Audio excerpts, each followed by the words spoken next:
The excellent path for human beings. We can learn the course of humanity by using the body and mind as our scriptures, that is, to try and be aware while using the body and the mind. To study and watch, to know and see, by using the method of developing awareness as taught by Luangpor Teean Jidasubho, namely the rhythmic meditation of moving the arms, and the walking meditation. To intentionally make movements, in order to first see the body, which is coarse, and later on, to see the mind or to see thought, concocting things up. Let's compare developing awareness with a child learning how to write. When the teacher writes an A, or a B, on the blackboard, the child remembers it and can write it too. Studying and knowing about the body and the mind is similar. First, we have to train in awareness to see the body and mind clearly, then we will be able to use awareness well. We practice the rhythmic and walking meditation, in order to clearly know with awareness the movements of the body. When we see the movements of the body clearly, we will see the mind clearly also. We don't have to go and look for the mind, but we depend on watching the movements of the body, which will automatically take us to the movements of the mind. Keep watching the body all the time, try and watch with intention, acknowledge the feeling that arises at the time the body is moving, for example while doing the rhythmic and walking meditation. In one day, one can know many, many times. While being aware of the movements of the body, sometimes there may be many things that delude one, for example thoughts that arise unintentionally. Usually this happens when we're doing our best to develop awareness. Take it to be a lesson, an experience that comes to teach us something, to come back again to the body and re-establish awareness with the movements of the body. Delusion teaches us to not be deluded.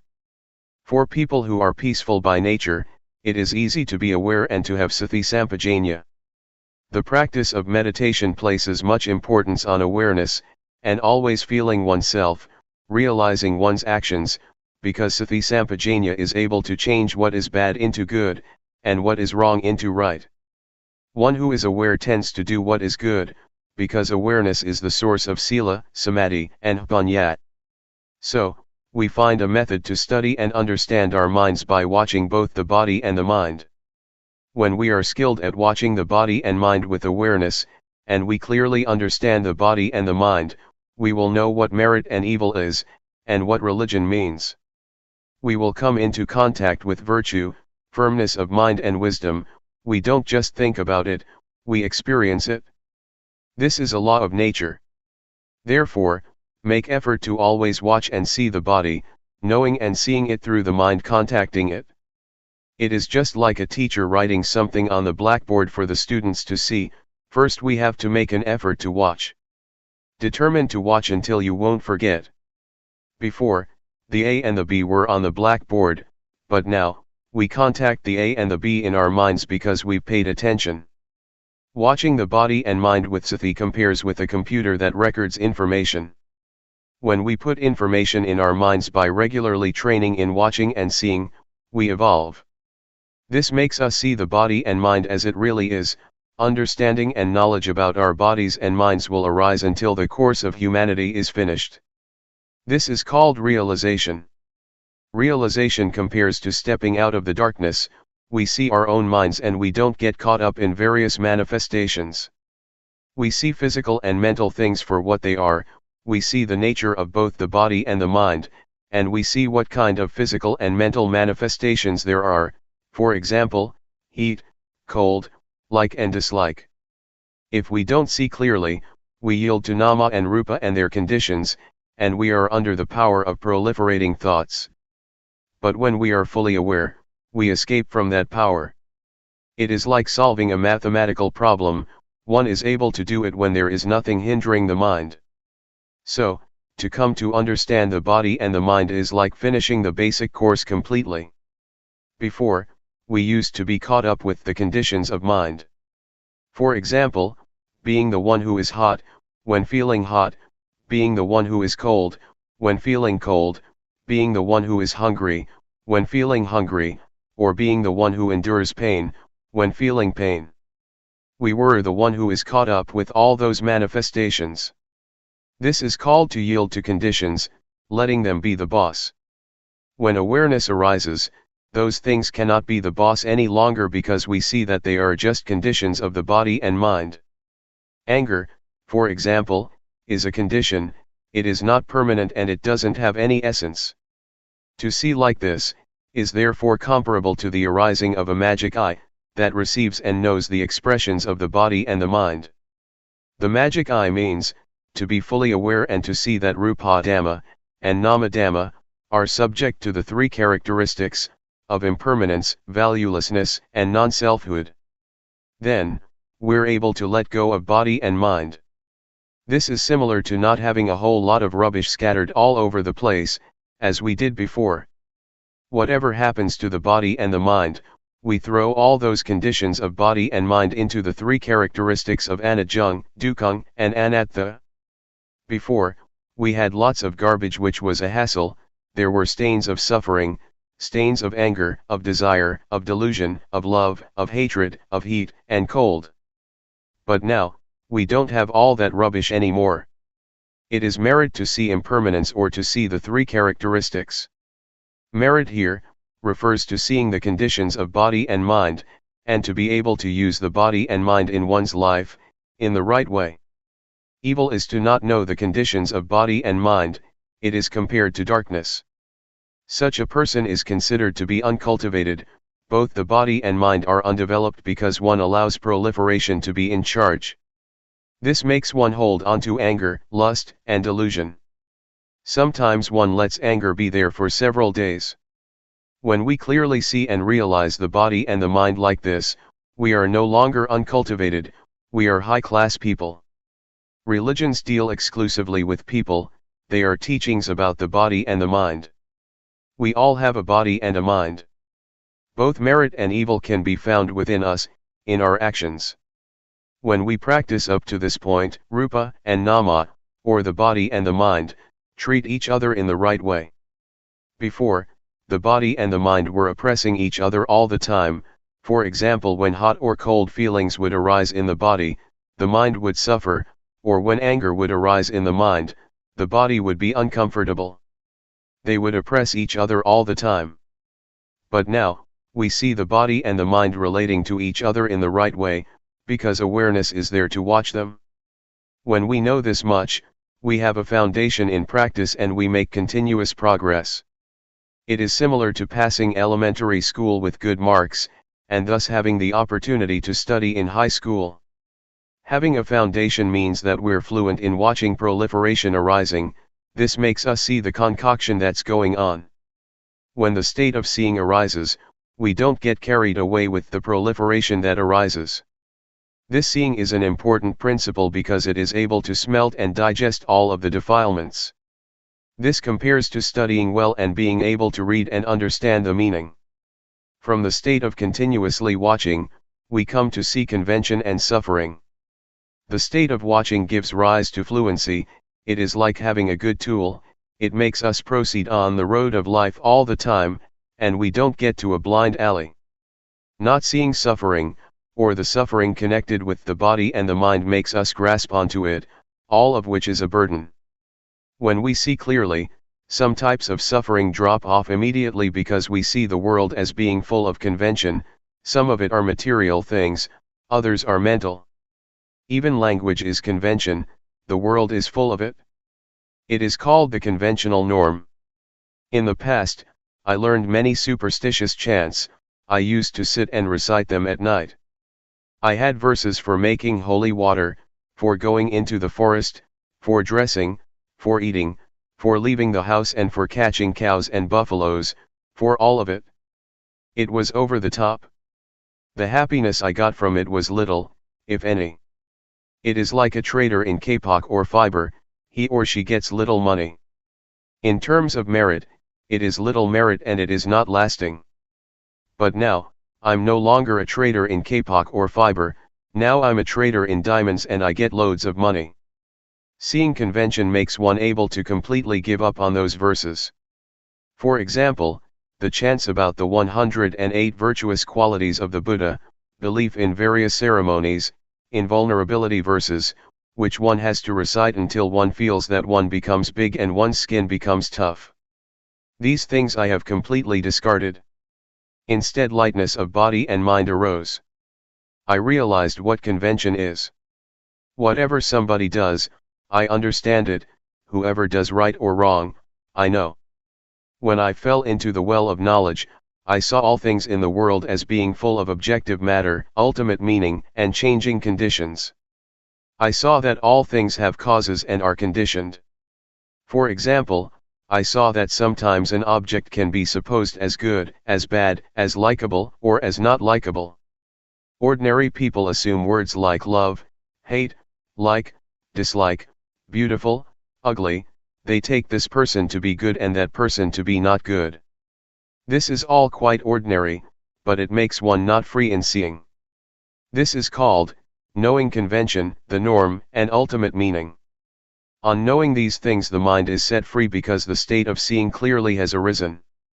Falling in the well of knowledge means to know in all postures and all movements. One knows while walking, while sitting, while seeing, while hearing, etc. This is called the arising of wisdom knowledge. It leads us out of the various problems. Seeing clearly supports our continuous progress. One comes to know what virtue is, what firmness of mind is, what wisdom is. One really makes contact with merit. It is not like before when we just had ideas about it. I can assure you that the mind that really experiences merit, doesn't fall in hell, is not a hungry ghost and is not a thick-headed demon because one knows what is right and wrong. To experience merit is therefore useful.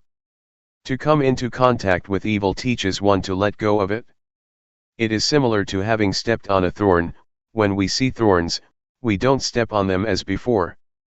So, really making contact with merit is for the extinguishing of suffering, for peace, and for liberation. When we stay with virtue, we experience virtue. There is normality in both the body and the mind. The body is in its normal state and the mind is in order. The mind doesn't go up and down, it doesn't run wild. The state of normality of the body and mind is virtue, firmness of mind, and wisdom, thorough understanding, arising, which keeps purifying the mind and sets it free. Knowing the causes and conditions makes one not stupid, not deluded, and one is able to contact sila, samadhi, panya. This is called the training in virtue. It is the virtue that arises from the path of practice. The state of watching and then seeing, and having seen, not being caught up, is the genuine path to overcome suffering. When one watches continuously, the mind will be purified. It is the living of the spiritual life. This is the way to come in touch with virtue. Always stay with this state. It is the training in sila. It is the virtue that melts and eats up the corruptions of mind, and one is able to let go of evil, do what is good and purify the mind. It can be taken that the training in virtue is really advantageous. It is not the kind of virtue that one recites in a ceremony. Right now, in carrying on with one's life, one can find virtue. One is then someone with real virtue. Sila makes the body, speech, and mind normal.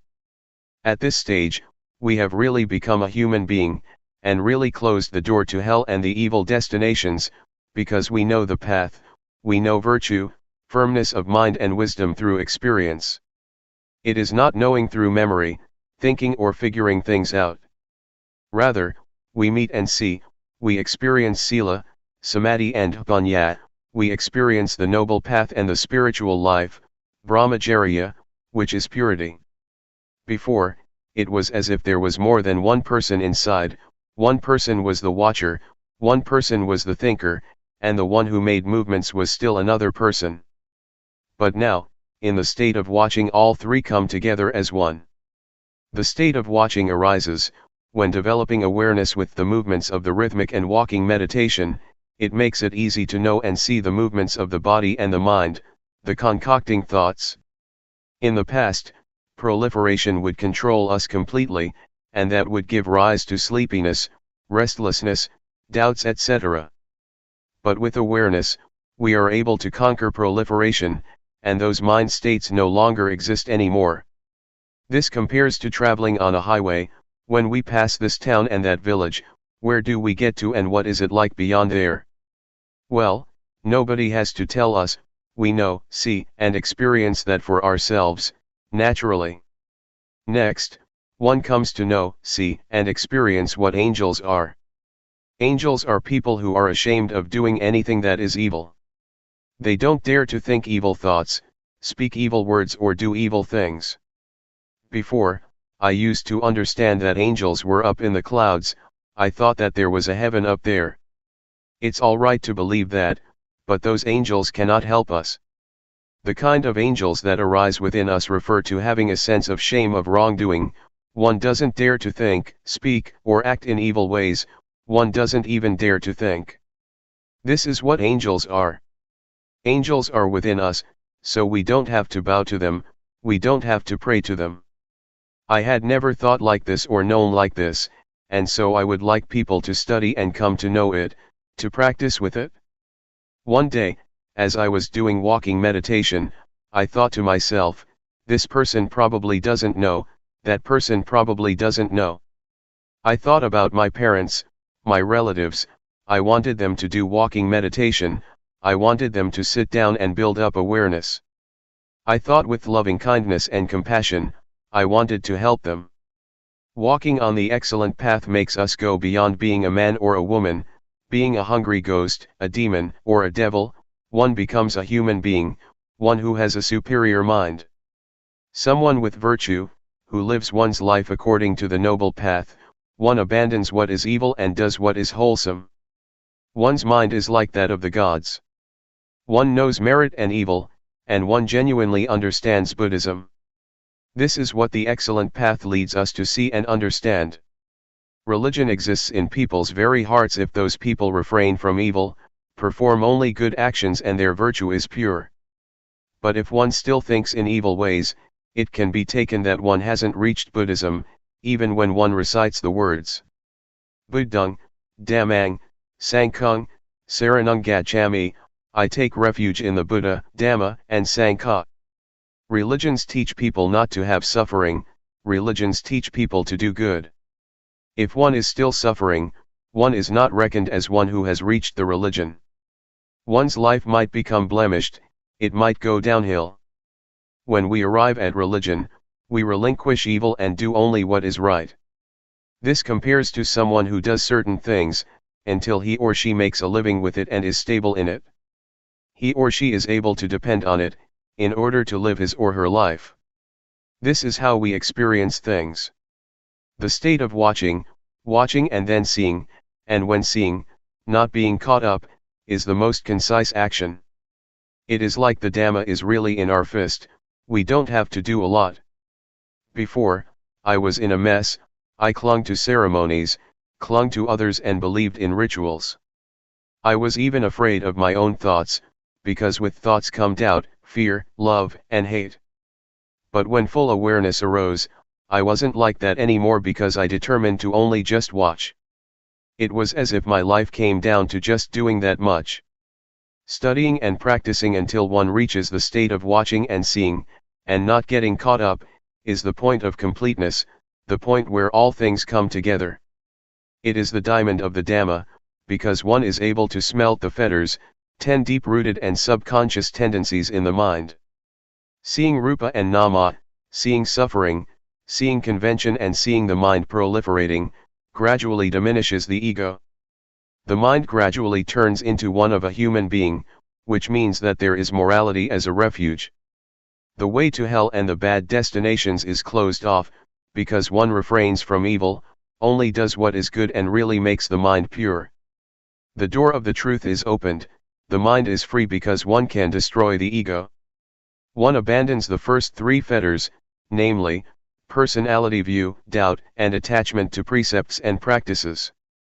At this point, the mind changes and comes to see and understand. Before, it was as if the ego was hiding by the door. But now, the watcher keeps a watch over the door. As soon as the ego appears, it is discovered and the ego falls apart because it can't endure verification. It could be compared to a tree that has fruit. As soon as one shakes it a bit, some fruits will fall down. And in the same way, greed, hatred, and delusion, and those 3 fetters that are deeply instinctive and are conditions, that arise from the body and the mind, drop off and disappear. The mind that changes into a noble one, is the superior mind that is able to destroy the ego. When one experiences this, the ego drops off and is finished with. It is as if wholesomeness and unwholesomeness, or dirtiness and cleanliness are separated. Being a noble one is to have this kind of excellent mind. This is how the mind changes. It is not a matter of changing clothes, or changing one's words. It is not a matter of ordaining, using this or that ceremony. That is just convention, that is being a monk through convention. But when one is a noble individual, one is far removed from suffering and defilement. Suffering and defilement are the enemies of life. The ego with its attachment is an enemy of life, because wherever there is ego, it is like having stains of losing, of winning, of happiness, of suffering, of getting, of losing, etc. When one can relinquish the ego, it is like having a dilapidated car that gets fixed up, and restored to its normal condition. The body and the mind are the same. The path of Dhamma takes us to this point. It is the excellent path, it is number one, it is the superb path of life. When reaching this point, one experiences what it is to be a noble one. The mind that makes this shift, is a diamond of Dhamma, it is the doorway to truth. As we chant in the evenings, the Sangha that is born from the good Dhamma, is endowed with such virtuous qualities as practicing well. Being born from the good Dhamma, is right here, the noble Sangha is born right here, it is born from developing awareness, until one reaches the very state of watching and seeing, and on seeing not being caught up. This state of watching is the path, it is the spiritual life. If one compares it with a road, it is a smooth highway. Lust, irritation, conceit, and attachment to views and opinions, that one used to have and was caught up in, dry up. Comparable to fruits that are, all shriveled up, still in the tree. Purity arises, it is high sila, high samadhi and high panyat. It is the aggregate of virtue, firmness of mind and wisdom, and they get better all the time. The body doesn't do anything bad, speech doesn't say anything bad, and the mind doesn't think anything bad. One is separated from evil and one gets further and further removed from enemies. Suppose, before, we were driving very slowly along a bumpy road full of holes. As soon as we get to the smooth highway, we can drive at ease and we don't get stuck, we can keep going. One becomes skilled at being in the state of watching, seeing because of watching, and on seeing not being drawn in, it becomes more and more an art. Whatever one does, if one is an artist, one can do it excellently. For example, a painter who uses just a single pen or a single brush. He or she is able to fluently produce an image of a mountain. It is a magical thing that improves continuously. I try to bring up comparisons through using convention, because the truth is sometimes hard to put into words.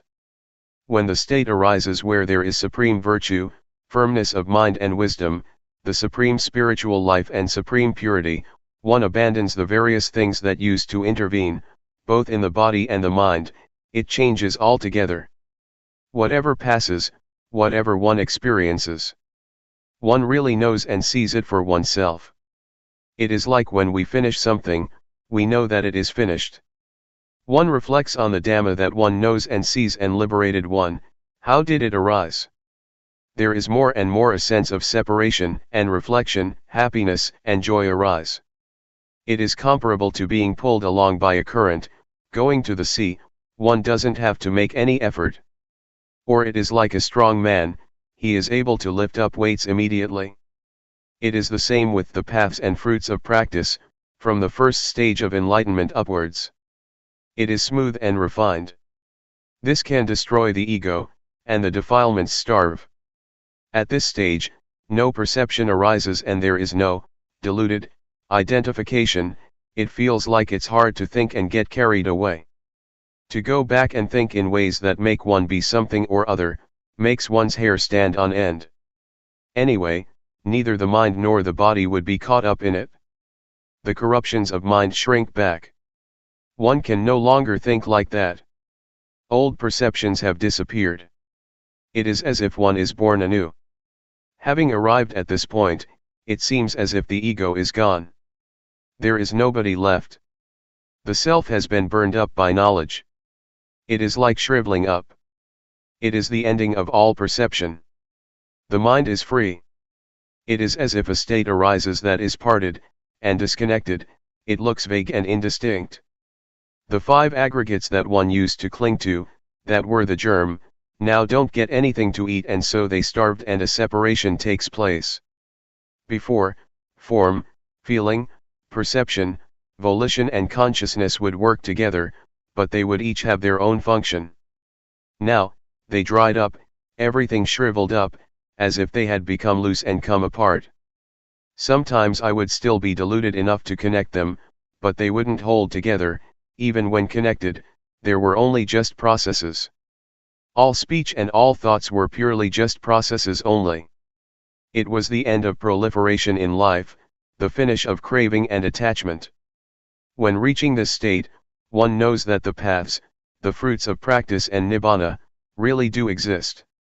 One knows that non-birth, non-aging, non-sickness, and non-death, really do exist.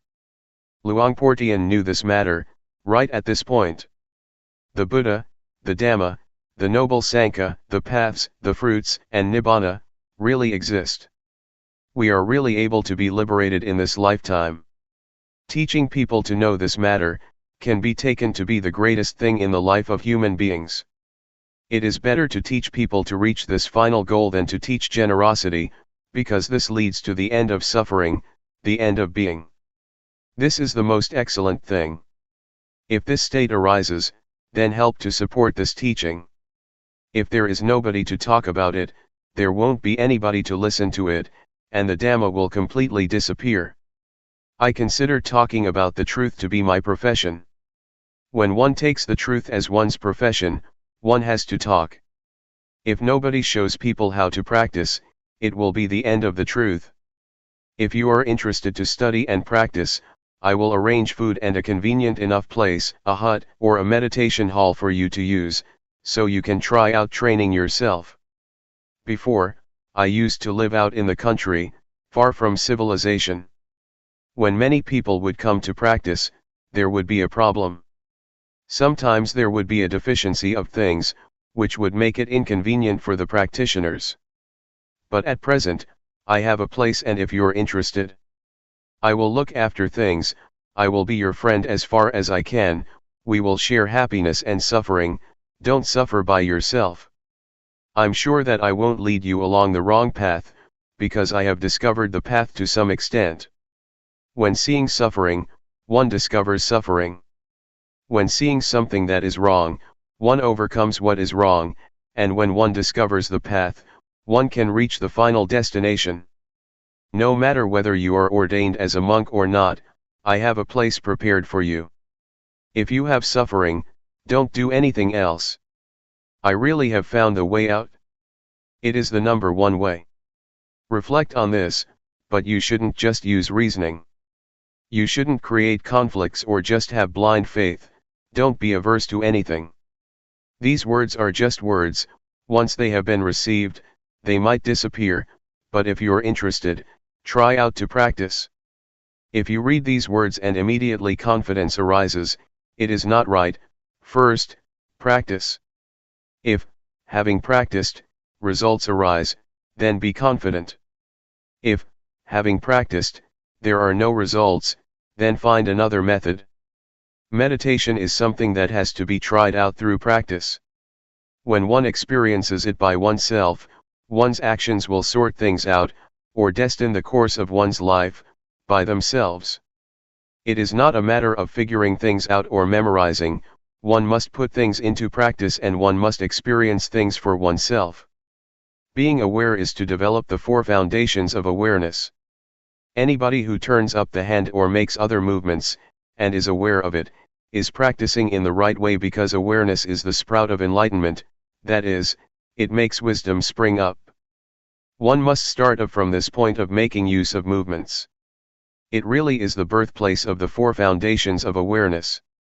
This really is the excellent path. It is called, Agamagko Visuddhya, the excellent path for purification. Buddha arises from building up a lot of awareness. One has to do that oneself and practice oneself. The method of developing awareness, as Luangpor Teean teaches, is really up to date. The more diligent one is in building up awareness, the more one knows, sees, and understands one's life. Awareness is with us all, as long as we have a body and a mind. To have awareness is the treasure of a human being. It is the same for all of us, without exception. No matter what country you live in, what nationality you may have, or what language you may speak. Be aware, just raising the arm, feeling it, is already good enough. Guidance to train oneself. We must use our lives to train ourselves diligently. We must take ourselves to the ultimate and final goal. This is called an excellent life. If we don't train ourselves, it is easy to get involved in things. For example, if there is suffering, we suffer until we die.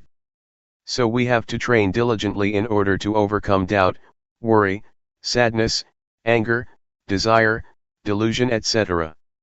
This is called following a good example. The characteristics of our thoughts are the same, they don't differ much. Whatever one is familiar with, one thinks about that, following our disposition and character. The environment has an influence on our lives. For example, someone is born in a good family but the environment is no good, and it gives that person information that is no good. The result is that that person receives bad information. A bad past leads life to delusion and bad actions.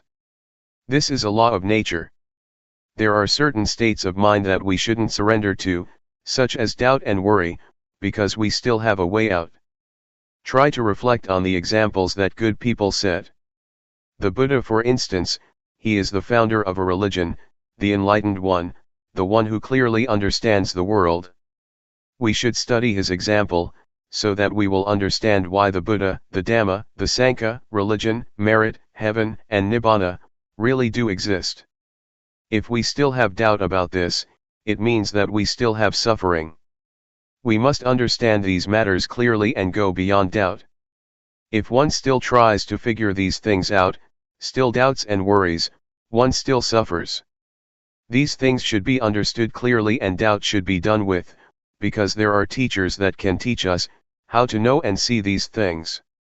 In the past, I heard that Luangpor Teean Jidasubho was a teacher who taught how to clearly understand merit and evil, heaven and hell, and the paths and fruits of practice. Since I had doubts about practice, I went to study with him.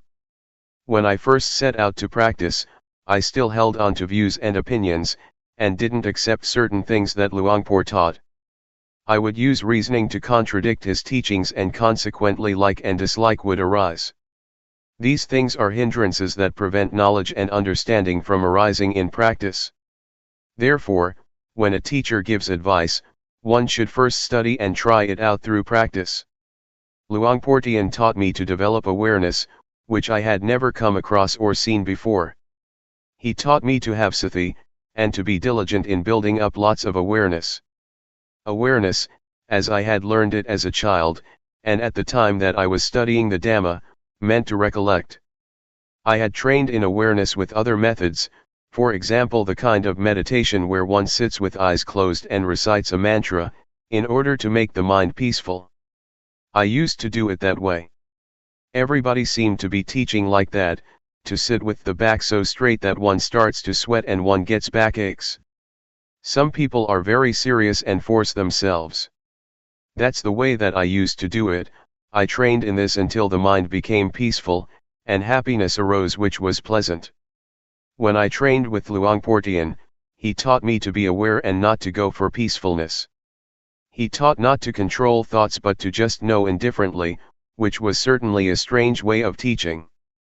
Before I could catch the awareness in practicing, there were definitely many things that snared me. Sometimes, I fell back to my old practices, and as soon as I would raise my arms to do the rhythmic meditation, I would go back to being peaceful and stay with happiness, because that was more convenient than diligently knowing. An old man of over 70 practiced together with us. He advised me not to just sit there being peaceful, because that is not useful at all, but rather, to be diligent in building up the quality of knowing, to be aware while making movements. He kept guiding and looking after me. In the end I asked myself, what's the point of being fooled by thoughts? That's just an old habit. Let's train and be diligent in building up the quality of knowing. One has to control oneself by determining that, if I get lost in proliferating thoughts, I will try to be aware by making use of objects to know, such as movements of the hands. As soon as one turns up the hand, one really feels it, one really sees it by oneself. Whenever the hands move, one is aware. When one can catch the feeling of moving more and more often, proliferation gradually diminishes. In this way, I got a foundation and really saw results. Previously, I used to think about the future and the past, but now concoction would stop on seeing thought, and I would stay with the present, stay with the movements. One really knows the movement of turning up the hand, one doesn't have to wait for even a second. One knows again and again, one really knows many times. When there is truly a lot of knowing, one becomes diligent in building up the quality of knowing continuously, just as when one keeps diligently working and gets lots of work done. So, if one really catches the quality of knowing, and one is really diligent in building it up, one gets plenty of knowing. It is useful to have lots of knowing, because whenever one gets lost in thoughts, going all the way into the past or the future, the quality of knowing pulls one back, so that one doesn't easily flow with thought. Whenever one is swept away with proliferating thoughts, one immediately comes back, one is really able to come back.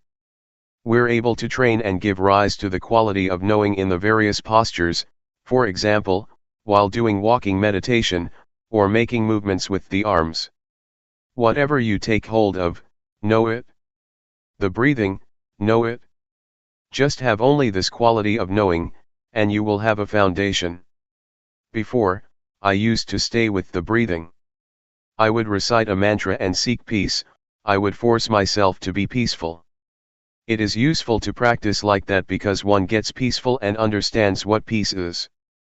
But when I reached the state of knowing, I understood that the state of being aware and awake is something different from peace altogether.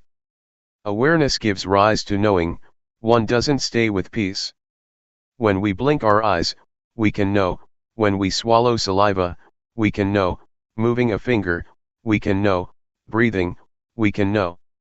Whenever we touch something, we can know. These are examples. Therefore, creating this quality of knowing is a kind of art. It can be created in all postures and movements. All it takes is that one puts forth effort to know what's happening within one's body. It is comparable to having a set of tools that one uses to build up lots and lots of knowing.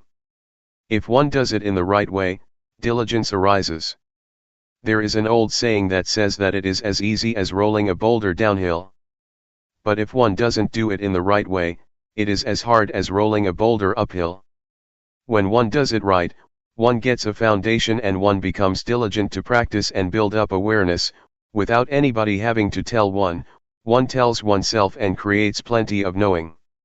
One becomes diligent to know in using one's daily life, always trying to find ways to be aware. Even though at times people or friends cause us to get lost, we make effort to avoid that. We are careful to take the chance, to know for ourselves the things that arouse knowing, nobody has to tell us. It's like working, when we do it right we are diligent and fluent, but if we don't do it right it's like banging our head against a brick wall. We know and see for ourselves what delusion is like and what knowing is like. We know and see what the advantages and disadvantages of knowing and delusion are. And so, we prevent and deal with things automatically. One has the answers oneself and doesn't have to ask anybody. If there is a lot of knowing and one knows for long periods of time, one will see the conditions of the body, because the quality of knowing is the one who watches the movements.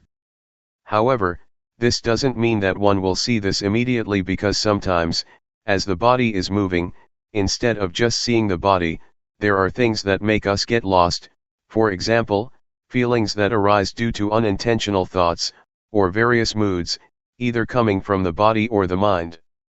These things incite us to get lost, but we don't.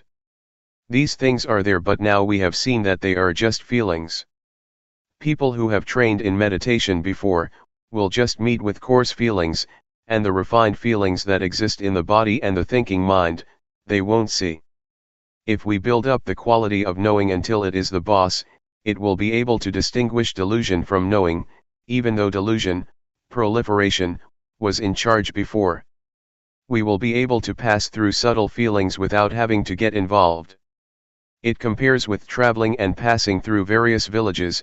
We leave this and that town behind us, and pass through without getting involved. But someone who easily loses awareness, is incessantly interested in the thoughts that come up, reasoning in every way, and loses a lot of time by thinking. Like, dislike, and all the rest of it arise. This is someone who is not determined to walk the path. The Buddha said that, someone who is heedful is awake when others are asleep. Such a one leaves foolish people far behind, just as a well-trained horse leaves a horse without strength behind. Not getting involved with proliferating thoughts that arise is like this: one moment of knowing is to be removed one moment from not knowing, from delusion. One gets further and further removed and one becomes skilled in knowing. It is easy to know. Before, it was easy to get lost, but when one trains oneself it becomes easy to know. The feelings and the various thoughts that make the body move are nama dhamma. When the quality of knowing sees this, one understands the body. Before, the quality of knowing wasn't there yet, and one had not yet discovered that it is thought that orders the body around. One assumed that there was a self that was moving. But when one understands rupa and nama, one understands that rupa is something solid, composed of many things. One knows heat, cold, hunger, and pain, because of rupa. Nama is the mind, feelings and thoughts. It receives and knows all kinds of things. There are innumerable conditions that arise together with the mind. Anger, worry, desire, and delusion, are some examples of coarse ones. They make the mind run wild and it takes them to be self. Actually, they are not self, but one doesn't know that they are conditions of mind, and so one acts following them, until those various conditions give rise to a sense of self, of me, being like that. But when the knowing watches and sees them, one understands that they are only just conditionings of the mind, and one can let go. To sum up, the body that is alive is a lump that consists of two things, namely, rupa and nama. At this point one knows how to separate rupa from nama. And so one clearly realizes the relationship between rupa and nama. This may be called the arising of insight knowledge. It is a really clear realization. Reality doesn't deceive. This point can be taken as a universal standard. Teachers cannot deceive disciples, and disciples cannot deceive teachers about it. Whoever comes to this stage, no matter what nationality one has, or language one speaks, one will see like this. Having seen it, there is no more problem, no more doubt. One abandons and puts things down, right there. When we have our eyes open we can see all sorts of things. For example, we see that this is a rock, that is a tree, and that is a snake creeping over there. It's good to see. If we don't see it's dangerous, but when we see, we're safe. But seeing with the eyes can still be deceptive because it is not a realization. Realizations don't deceive, rather, they set one free. There is security in realizations. To see is to make an end of one's burden. When the quality of knowing sees rupa as a lump of suffering, it creates the feeling of having pity on the body, because the body doesn't know anything, it just does its duty. It gives us signals of what is dangerous, for example, heat and cold, so that we can do something about it. We didn't see this before, and so we thought that I am hot and I am cold. But now we see rupa and so we know how to solve the problem. The body is suffering already as it is just a lump of suffering. One has to breathe, has to swallow saliva, has to blink the eyes, has to stand, has to lie down, has to eat, has to go to the toilet, etc. When we give it more work to do, such as smoking cigarettes, it is a burden for rupa, we make it suffer even more. The mind is the same. When we're angry, we give the body suffering. This is oppression that works from both sides, from the side of the body as well as from the side of the mind. This kind of relationship between the body and the mind is not appropriate at all. When there is the knowing, or the state of watching, peace arises. And rupa and nama relate to each other in the right way. Before, I used to think that I didn't have suffering, because I didn't do anything bad, that was because I didn't know what suffering was. Whoever thinks like this can be taken to be crazy, crazy with self. So, in the past, I didn't understand myself. Likewise, having or being anything, as well believing one's own thinking, is dangerous because one understands that to think like that is good, and one doesn't see that there is any problem to be solved, one assumes that things are like this or like that. One knows through thought, one is through thought, one sees through thought, and one gets and attains through thought, when one is not in contact with the present. When we're faced with facts that contradict what we thought, we don't have a way out of suffering or out of our ideas, constructed in the past. If one knows the suffering of rupa and nama, one will understand that they are really lumps of suffering. Pain and sickness are conditions of the body, this is called the disease of the body. Anger, for example, is a condition of the mind, this is called the disease of the mind.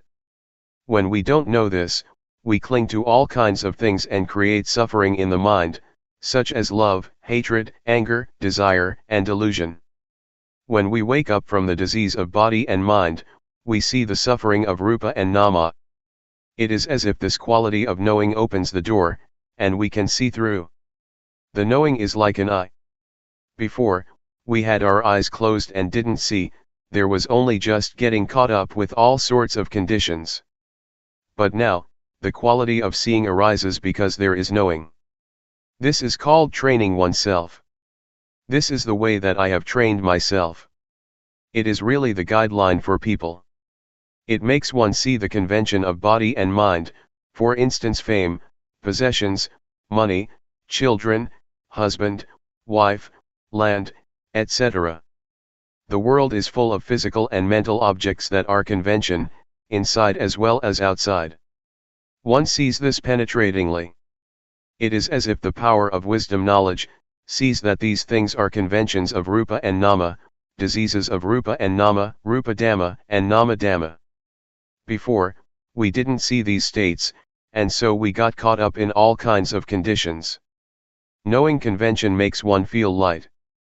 In the past, I used to go for all sorts of things, superstition, verses, chants, and I believed in rituals. On performing some of them fear would arise, others would make me bold, doubtful, happy, or sad. I ended up with nothing because it's all nothing but convention. A thing is sometimes assumed to be likable and sometimes not likable, it can change, and we go for it all. When I came to see rupa nama and convention, I felt light. It is not like ordinary seeing, but when one sees, suffering disappears. The gross kind of suffering, such as suffering that comes from foolishness, delusion, and stupidity, really disappears. It compares to having finished one's studies, one is able to read and write, doesn't get stuck, has enough knowledge and is able to stand on one's own feet. What I'm talking about is a universal standard, it is a fixed formula, just like mathematical formulas, 2 multiplied by 5 is equal to 10, not 11. When all this knowledge arises, one knows what other people are saying, one knows the objects that one looks at, there is just knowing and joy. It is insight, because one now has the eye that sees the Dhamma. It is fun to watch, whatever one looks at, one hits it on the spot. Both material and mental phenomena, inside as well as outside. Whatever happens to the body and the mind, one knows immediately, and one leaves it behind without hesitation. Before, when something would come in contact with the mind would ripple. Now the mind doesn't ripple, rather, the mind the object that comes into contact with the mind is set free. When I was still a layman, I went to practice Dhamma at the Budayana forest, in Loi province. I had to use a wooden platform from a nearby monastery, and I bought a plastic sheet to make a roof. Tattered monks' robes were used as walls, because in July there is plenty of rain. As I was practicing, somebody told me that I should understand Rupa Nama, because he saw me practicing for a long time without understanding it. Some people said that they knew, just practicing for a week, and they knew Rupa Nama. But I practiced for 2 whole weeks and still didn't know it. I thought to myself, I really have to see it in my mind, I'm not going to just remember others' words or figure it out with my own thinking. That's how Luangpor Teean taught, he taught to practice and see it for oneself. Next, I thought, Luangpor Teean used to say that he had made large offerings to the monastery, including building a ceremonial hall, all by himself. But I am a poor man, I didn't do all that. I probably don't have a chance to realize the Dhamma. These thoughts made me feel inferior and doubtful. Then I thought, but I've done some good things, maybe not as much as him, but I've made merit, built a monk's hut, and I am not a bad person, I don't have any stains of wickedness. I've always been virtuous because my parents are Buddhists and taught me to do what is good, and that's what I've been doing all the time. Especially when I studied superstition, I had to keep precepts, I couldn't gamble. My character was like this. Reflecting like this, made me a bit proud of my past because I was not an evil person, but why didn't I know the Dhamma? I asked Luangpor Teean, are there any practitioners who don't get any knowledge after having practiced? Luangpor Teean said, that has never happened. It seems that I am the first one, because after 2 weeks I still don't know anything, I remarked. Luangpor Teean walked up to me and grabbed my hand. I said, you have made merit and made offerings, but I have never done as much of that as you, I guess I don't have the merit to know. He answered, never mind, don't worry. Are you practicing sincerely? I said, I really am, Luangpor. Luangpor Teean said, practice here for 1 month. How much money do you get for 1 month's work? I answered, I get 1,000 baht a month. In those days I was a hired hand, making doors and windows for houses. This was building work, skilled labor, and I would get at least 1,000 baht a month. Next he said, if you practice for 1 month and you don't get any knowledge, I will give you 1,000 baht, I really promise you that. But you have to practice sincerely. From then on, I was energized in practicing. Practicing in those days, I would sometimes get lost in criticizing certain monks, thinking that they didn't have the same virtue as me, because I saw them playing and joking. Sometimes, they told me to go and look for bamboo shoots or to climb a tree and collect fruits. I asked myself, is this called practicing Dhamma? It made me think about leaving. But having reprimanded them in my mind, I no longer looked at others. Instead, I only watched and listened to Luangpor Teean. I didn't pay attention to others and create a mess and a burden for myself. So, I made a firm resolution to build up awareness, to build up sati. After practicing Dhamma for less than 20 days, I had an experience and lots of knowledge arose. When practicing in the right way, it becomes as easy as rolling a boulder downhill. But when doing it wrong, it is like rolling it uphill. Doing it in the wrong way is just a burden, there are many things that one doesn't like, and then one goes and thinks about them. One is thinking, reasoning, liking, and disliking like a madman, and this makes one not attain the Dhamma. Building up the quality of knowing, or awareness, is not something one can think up, rather, one has to practice in order to know. In the past I had been an occult healer, and had verses and chants. When I built up the quality of knowing, that stuff just dropped off. I didn't do anything about it, I wasn't the slightest bit reluctant to give it up. There was no more foolishness, delusion, attachment to rituals, and playing around with witchcraft and sorcery in my mind, from that moment onwards. I used to think that I was a magician, able to heal the sick. An invulnerability chant has to be recited until one feels that one's body swells up, and becomes so big that it squeezes against the walls, or until one perceives a razor blade as a blade of grass. Then one has reached the end of the recitation. To do this well, one has to recite often. Magic chants depend on recitation, they depend on training in psychic powers. Sometimes I would chase off ghosts, I would cut off their heads with a sword, making a loud sound. I've done that for many people. When I built up the quality of knowing, I stopped doing all that stuff. One day as I was practicing, Luangpor Teean came walking over and asked how I was doing. I answered him without being afraid of anything, I know Rupa Nama now. Luangpor Teean said, if you get understanding from practicing in this way, then do more of it. Try to keep up with thought, watching it. This refers to unintentional or sneaky thoughts. If no thoughts occur, then watch the movements of the body. Whenever thoughts arise, be in time to watch.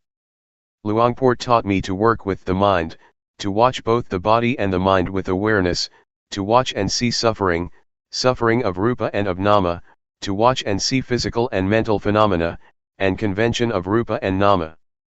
When proliferation arises, one shouldn't give it priority. One should do one's duty of watching the movements of the body and the thoughts in the mind. One shouldn't give attention to thoughts that come up by themselves. Build up awareness that is in time with the thoughts arising. When one knows the thoughts in time, one doesn't incline to go with the arisen thoughts. So, it is our duty to build up awareness. When one builds up more and more awareness, in the end it suddenly meets up with thought. It is as if one opens the door and collides with thought. At the moment a thought is about to come up, we are lying in wait at the door. As soon as the thought arises, whack, we know it in time. It's like a surprise, and the thought fails to establish itself. This makes one see how wild concoction is, sneak thoughts, and it makes one see the origin of suffering.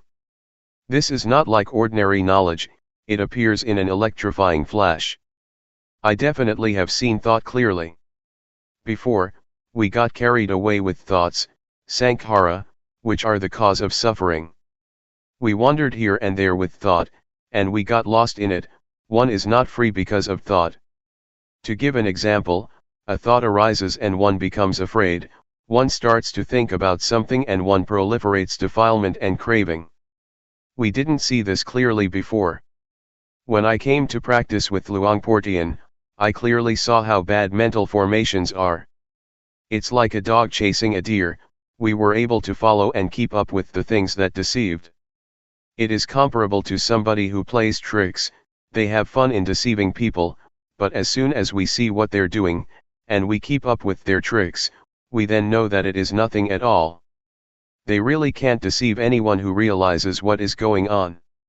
There are two kinds of thinking, namely, first, unintentional thinking. This is illusion, it makes one get lost, on thinking one is led along the wrong path. Second, intentional thinking, never mind about that, one deliberately thinks about something well, one makes use of thought and having finished thinking, that's the end of it. Intentional thinking is crystal clear, it makes one understand merit, demerit, and the nether realms, one experiences these things clearly. I can 100% guarantee that, by understanding like this, one closes the door to the lower realms. One can be said to be a human being. In the past I was still just a person, because I didn't see convention, I didn't see Rupa Nama. But when I could keep up with thought, I stopped being merely a person. I had more happiness than before, I no longer played about like before, it was as if I had reached the shore, to some extent. If one compares it to a trader, I was a trader in diamonds and got heaps of money. Previously, I was like a trader in kapok or fiber crops. What a mess, what a hassle. And I got only a little money, a little happiness and a little merit. I thought I would get merit from others or from doing this or that, just mind stuff. There is a shift that takes place in the mind on seeing thought. To go and proliferate as before makes one's hair stand on end. To see thought helps one to behave differently than before. I really saw it crystal clear. To suddenly meet up with thought makes an end to coarse behavior. Everything that is unjust disappears. It is like bowling, the pins all tumble over, one after the other. Suffering is comparable to fruits up in a tree. When we shake the tree just a little, the fruits fall down, but not all of them. Foolishness, crude forms of suffering and anger, desire and delusion are affected, but not a lot, they are just shaken up a bit. Being a human being means to be someone with virtue. When there is virtue, there is normality, there is peace. Samadhi refers to the mind that is in order. When there is order, there is no mess and the mind becomes tame. Wisdom means to know all around, to know how to solve things within oneself, to know how to liberate oneself and not to sink down, being caught up with all sorts of conditions, but to be free. This is how I knew, and later I understood other things as well, such as angels.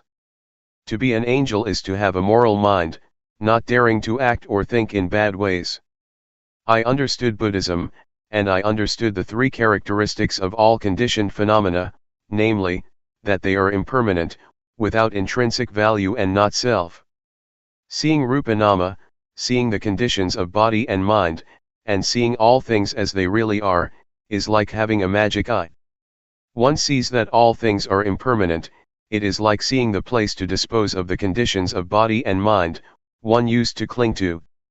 The mind becomes clean because there is no rubbish lying about in it, there are no smuts of love, regret, anger, suffering, obtaining, losing, winning or failing. This state of mind is called, seeing the three characteristics. Merit is to have an upright mind. Religion exists within us. Evil has to be abandoned at the body, speech, and the mind.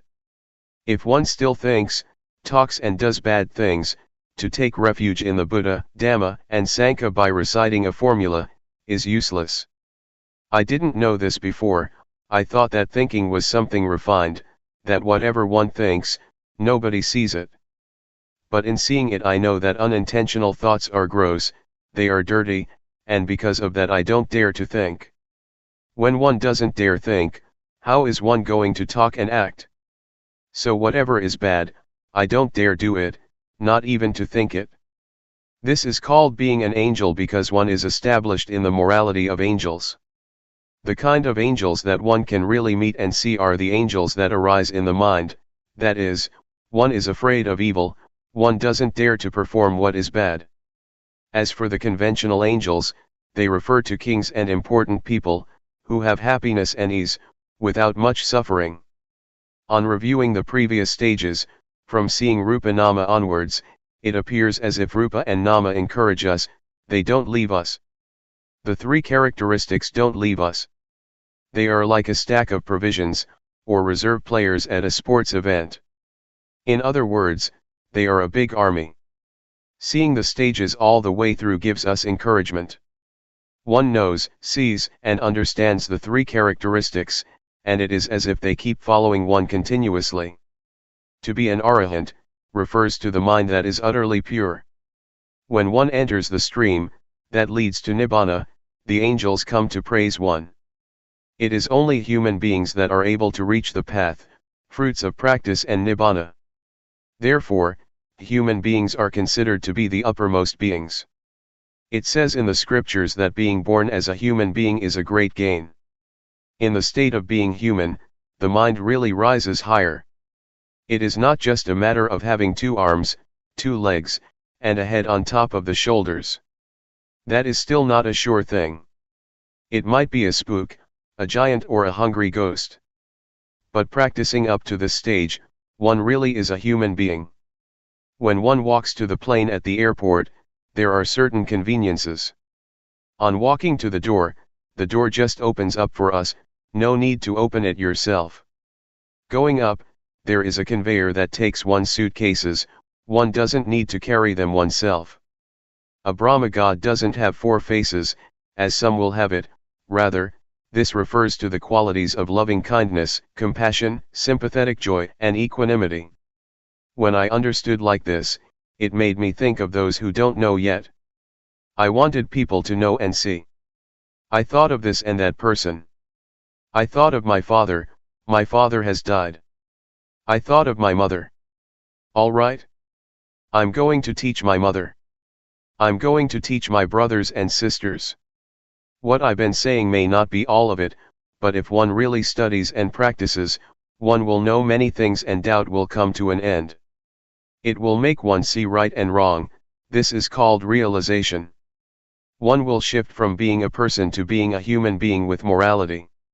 Training and practicing until there is realization, will give one sufficient understanding about angels, about Brahma gods, about virtue, firmness of mind, wisdom, religion, merit, demerit, and Buddhism. One won't have any doubts, even about such matters as visions, ghosts or whatever it may be. The mind will be steadfast, not attached to any ceremonies. Everything comes to a conclusion within oneself, and so one stops searching for teachers. The teaching, by the Buddha, that says to associate with the wise and not to associate with fools, refers to oneself, one's own body and mind, which are wise or foolish. To love one's parents means, not to lead oneself to do bad things and get into trouble.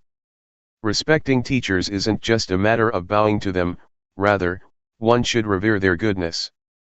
Don't try to find angels outside of yourself, they exist inside us. The Buddha, Dhamma, and the Sangha exist within oneself. A good person is someone who respects him or herself.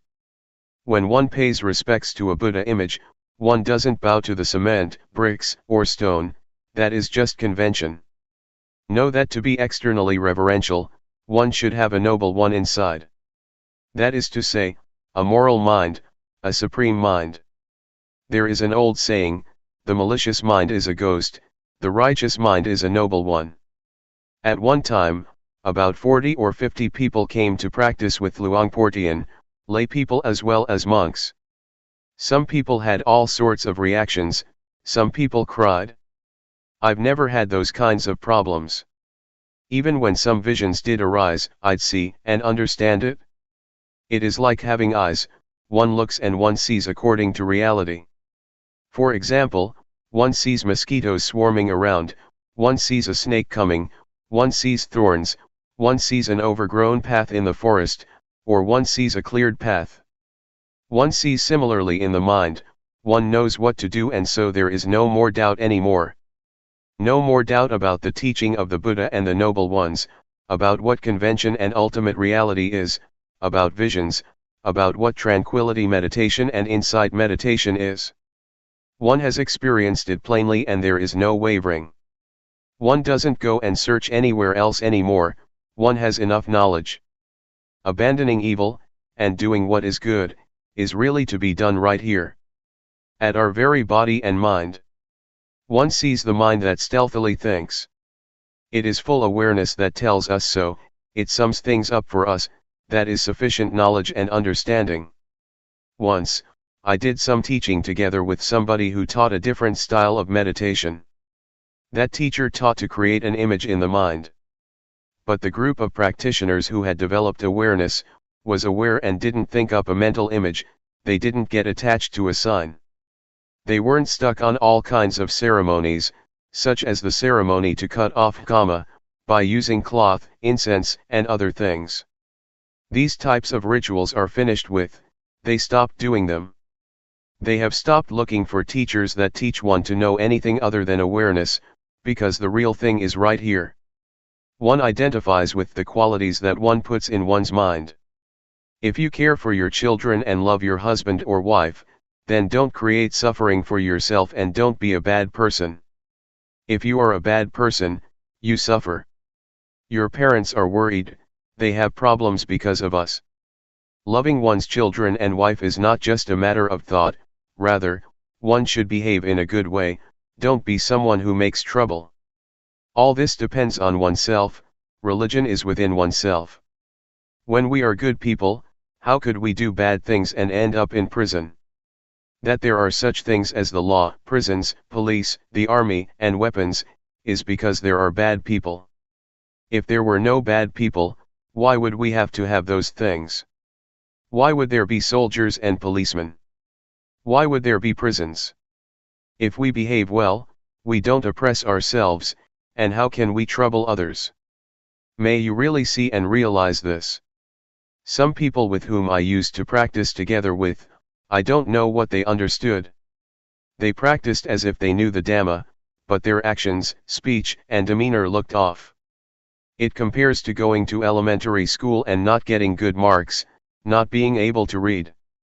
One is not allowed to go to the next class, one has to stay where one is, because one's actions indicate that there are still things that one doesn't know.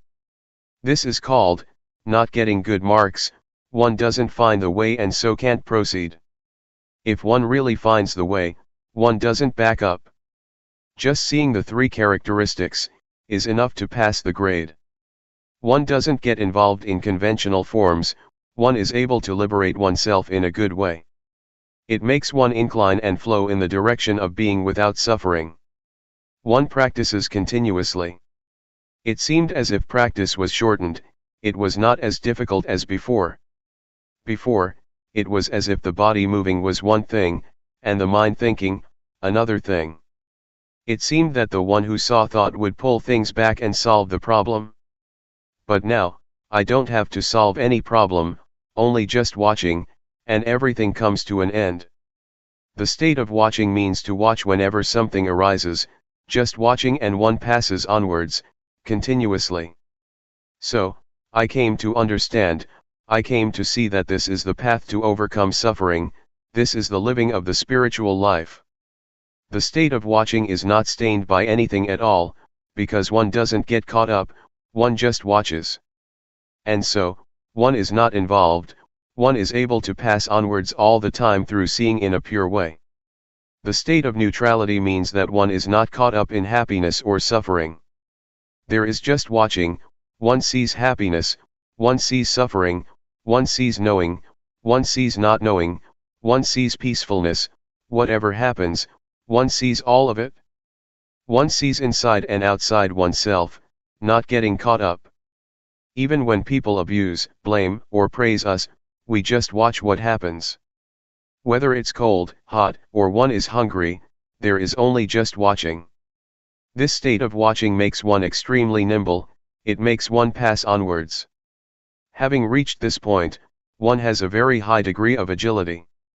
Like a car driving on a deserted road, there is no need to be careful.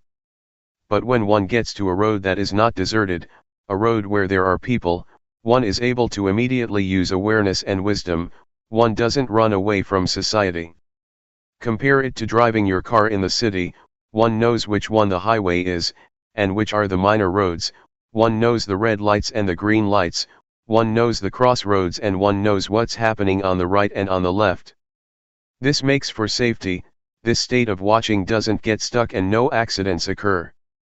There is such a thing as mental traffic, for example, having thought something, there is concoction until a mood arises. But when awareness and wisdom are there, one passes it conveniently. Similar to a car passing, it's easy. There is no traffic to get stuck in, it's like a highway, freeway, or expressway. It's the same thing with training cows or buffaloes to pull a cart. Some cows that have been well trained, come walking over as soon as one raises the cart up, no need to force them, no need to tie them with ropes, no need to beat or whip them, they are ready to pull the cart home or to the barn. They are able to avoid stumps all by themselves and they know where to turn right or left. The state of watching sees. When one sees often, one becomes more and more experienced until one is a champion. Compare it to a sportsman or woman, who has played until he or she is skilled at what they do. Or an artist who has performed many times. A professional worker has to be skilled likewise, they must be able to use their tools to create a beautiful and artistic house. Developing awareness is the same, if one trains and practices a lot, one becomes so skilled that awareness turns into Mahasathi, full and automatic awareness. Talking in terms of power, Sathi has lots of power. It is similar to flooding water, that is able to sweep along the rubbish from the banks of a river or stream. The power of wisdom knowledge is the same. When there is lots of power, one doesn't have to make effort. It's comparable to a tractor, it clears the land completely. Wisdom knowledge is like that. For this reason, the things that are dirty, the things that are corruptions of the mind, that are stuck in one's character, until the attachment to them as being me, is as hard as a diamond, become as soft and gentle as silk, because purity of mind has arisen. The three fetters of 1. Self-view, 2. Doubt, and 3. Attachment to precepts and practices, are not just things in the scriptures, they exist in all of us. The 84,000 teachings in the Tripitaka, ancient Buddhist scriptures, exist in us, here. They are to be found in this fathom-long living body. The nature of our actions depends on our minds. One may be a spook, a giant, a devil, a hungry ghost, a human being, a person, an angel, or whatever, it all depends on our very minds. The state of watching and seeing doesn't get caught up, there is just watching and seeing continuously. In the end, self-view diminishes, that is to say, the ego diminishes. The state of watching continuously is the state of normality, therefore, virtue arises within one. It helps to destroy anger, desire, and delusion, which presently exist in us. Actually, those are the gross defilements, they are still there, but not fully, not 100%. A worldly person has 100% anger and gladness. When awareness has been developed, gladness and sadness gradually diminish. This indicates the quality of awareness. We both have moods of liking and disliking, wanting and not wanting. The state that clearly sees those moods indicates whether one is a noble one of low or high caliber. One can measure it with this. One shouldn't measure it by external forms or characteristics, such as whether one is ordained, how long one has been ordained, whether one is famous and has a title, which means in the world being this or that. That's not it. Rather, it's a matter of how level the mind is, how much does it go up and down. Is there much variation? If one still goes overboard with laughter when one is glad, it means that one has 100% gladness. This is called still being a worldly person. The state of seeing is like this. It doesn't get caught up in anything, but it is neutral, it is normal, and therefore, it is real virtue. To determine to observe precepts is external virtue, one looks after it, in order to live together in society, which is a good thing. As for the real training in virtue, it is the kind of virtue that melts and digests the defilements, so that the mind doesn't go up and down, because one sees them and so they can't remain. Doubt and attachment to rituals are abandoned, because one understands that everything is dependent on our actions, it is not an external matter.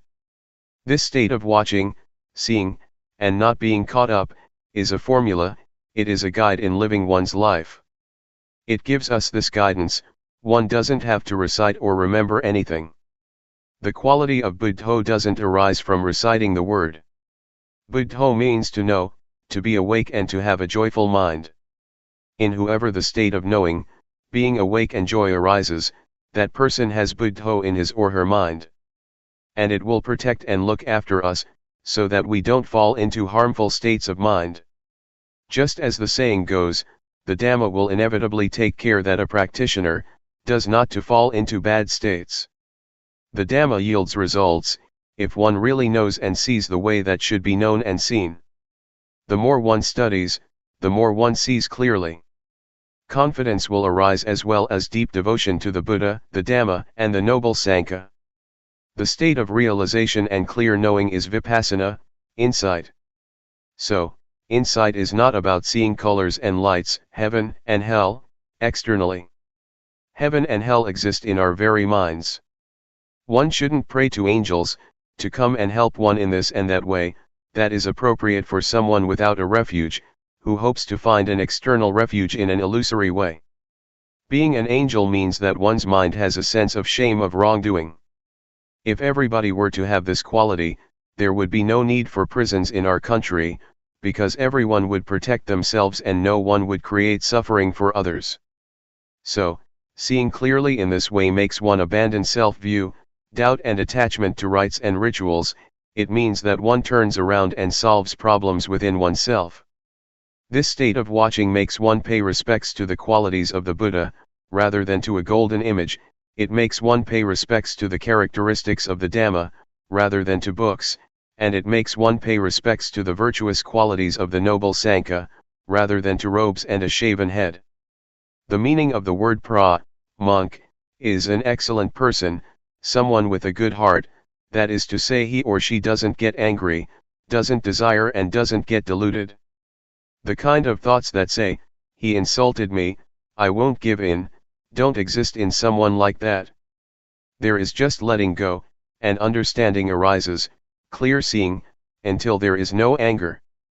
Getting and losing, happiness and suffering, praise and blame, are ordinary things in the world. Nobody can be their owner. And it is the same with sights, sound, smell, taste, bodily sensations and mental phenomena. They are things of the world, they belong to the world, they are not ours. Even sight, sound, smell, and taste have a worldly flavor to them. People don't know or understand it like this, and so they always have a sense of lacking something. For example, one is a slave of desire. The state of watching and seeing makes one feel satisfied, there is a sense of enough, there is no lack of anything, no shortage, and how are we going to suffer? Therefore, when there are virtuous qualities in all of us, we don't get deluded, we abandon evil, do what is right and our minds are pure. The state of watching helps to cut down on things and it makes us understand. It makes us able to overcome suffering. What it comes down to is, a handful of Dhamma. The Buddha once compared his teachings to a handful of leaves. So, understanding the Dhamma, is not something difficult for someone who has reached the state of watching. This is true regardless of whether one has studied or not, because attaining the Dhamma is not connected at all with studying. Rather, it is a matter of training oneself to let go of what is bad, to do what is good and to purify the mind. That is what Dhamma is. Awareness or the perfection of awareness is not to be found in books or scriptures, it exists inside us. Don't be afraid of the ghosts outside, the ghosts are in your mind. In the Sutta, Discourse, on Auspiciousness, the Buddha said, not to associate with fools, to associate with the wise, and to revere those that should be revered. These three things are the highest blessing. A fool here, doesn't refer to Mr. A or Miss B. Gamblers, flirters, people who go to bars and nightclubs, people who drink, etc., are called external fools. But the real fools are inside of us, they are our thoughts. If we think harmful thoughts, our harmful thoughts may lead us to anger, desire, or delusion, they may lead one to defilement and craving. What does it mean to associate with the wise? It means to have good thoughts in our minds. For example, when some problem arises, we let go and don't dwell on it. Never mind, it is just the way it is. This is a wise person. Trying to not have anybody tell us off, or blame us, is impossible. But if we have good thoughts and think in the right way, and we know how to let go, we associate with the wise. It doesn't mean to get attached to this teacher or that monk, or getting deluded to the physical form of the Buddha, as was the case with the monk Vakali, who kept following and staring at the Buddha. The Buddha saw that this monk was getting lost, and so he taught him that, whoever sees the Dhamma, sees me. The monk Vakali then determined to practice the Dhamma and finally, he realized the Dhamma. This is the way that I see, and understand this matter of not associating with fools and associating with the wise. One should see it broadly, in all its aspects. It is comparable to light that radiates outwards, that way one knows completely and all around. It is not a matter of sitting with eyes closed and knowing, but one knows at the time one's eyes are open. Wherever one goes, one knows as one is living one's life as usual, being aware at the same time. The Buddha said that, whoever is aware continuously is like someone who lives in comfort at home with one's parents, there is warmth, kindness, and one is safe. What I'm saying comes from my own experience in training myself. It may not be elaborated in detail, but when you really determine to practice you will have your own experience. You will know the taste of it yourself, and learn plenty of lessons. We must experience and see things for ourselves, we must let go ourselves, we must be liberated ourselves. Once we have a foundation we will find the path, this is a law of nature. The state of watching, the state of knowing or awareness, compares to being at home with our father and mother. Of course then we are safe, we're free from all possible dangers because our parents protect us. This befits the saying, Sati and Sampajanya are things that are of great assistance. Sati is recollection, or mindfulness, and Sampajanya is realization or full awareness. The state of watching is something superb, because there is emancipation, there is safety, there is cleanliness, purity appears, it is lofty virtue, lofty firmness of mind and lofty wisdom. The state of watching helps support us to understand the conditions of body and mind, to know convention as convention, to know the suffering of Rupanama, to know the disease of Rupanama. And so, a transformation takes place in the mind, one becomes a human being and one who is virtuous. Pubpegatha punyatha means having done good things in the past. For example, yesterday or today we've done something good. The words in the past don't refer to before we were born, or a previous lifetime. In the past here means actions done earlier on, such as yesterday, last week, or last year. So if we have received good directions, the results will be good, and our minds will become more and more pure. The mind of a virtuous person goes back to nature. His or her body and mind are in a state of normality. The process of knowing more and more takes us to the stream of liberation. It doesn't flow backwards, it goes in the direction of the path and fruits of practice, it goes towards being a noble individual, namely a stream enterer, a once returner, a non-returner, and an arahant. The state of knowing is like a warrior who is backed up with support, and so keeps enlarging his territory until he is in charge and has power. Therefore, wild behavior can't remain, the army of the Dhamma is there. It is like a warrior who is victorious, there is awareness. The state of watching and seeing is the victory of the warrior. One practices right at this point. Nothing can obstruct, there are no enemies that can resist, and so one is fluent. The state of watching makes the cankers of sensuality, being and not knowing, unable to remain. These cankers are refined defilements that ferment in the subconscious, until they become habitual. The state of watching stops the enemies, or if they don't stop, they'll dry up. It is like custard apples, some stay on the tree, all shriveled up. The enemies, defilements, surrender and don't fight anymore. The quality of knowing makes us watch concoctions in a dignified way, one is not a servant of thoughts anymore, as one was before. When proliferation starts to come up, begins to stir, the thoughts will stop when the quality of knowing sees it. It will just give up completely. When there is realization, there is nothing that can deceive. Wherever there is suffering, one is able to dig it all up. It's similar to water and oil, even a little bit of oil will always float on top of water. The Dhamma is the same, it is always on top of what is not Dhamma. This is a law of nature. Suffering, again, is the same, it cannot be on top of non-suffering. One could compare suffering with water and non-suffering with oil.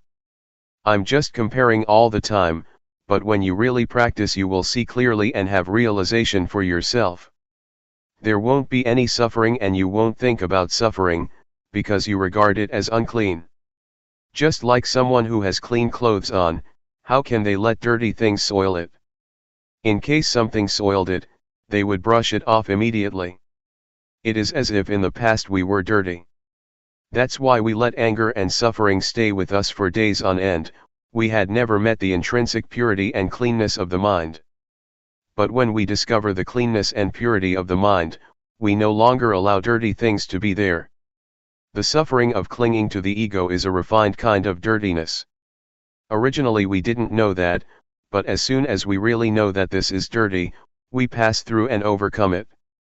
In this way, we're able to erase the ego and make it fade out. This state of watching leads to justness, and when justness arises, one has a proper standard, one takes it as a principle and a guideline or compass for living one's life.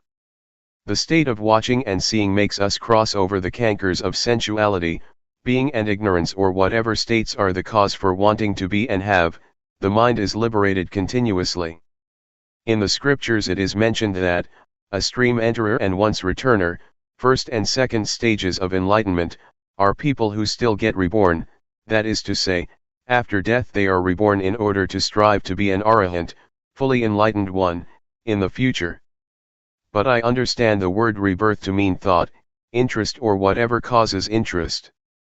When one has overcome that, one doesn't go back and think about things many times. For example, the eye sees a form or the ear hears a sound. As soon as one perceives it in one way or another, one reaffirms it, and thinks about it again and again until, for example, craving and lust arise.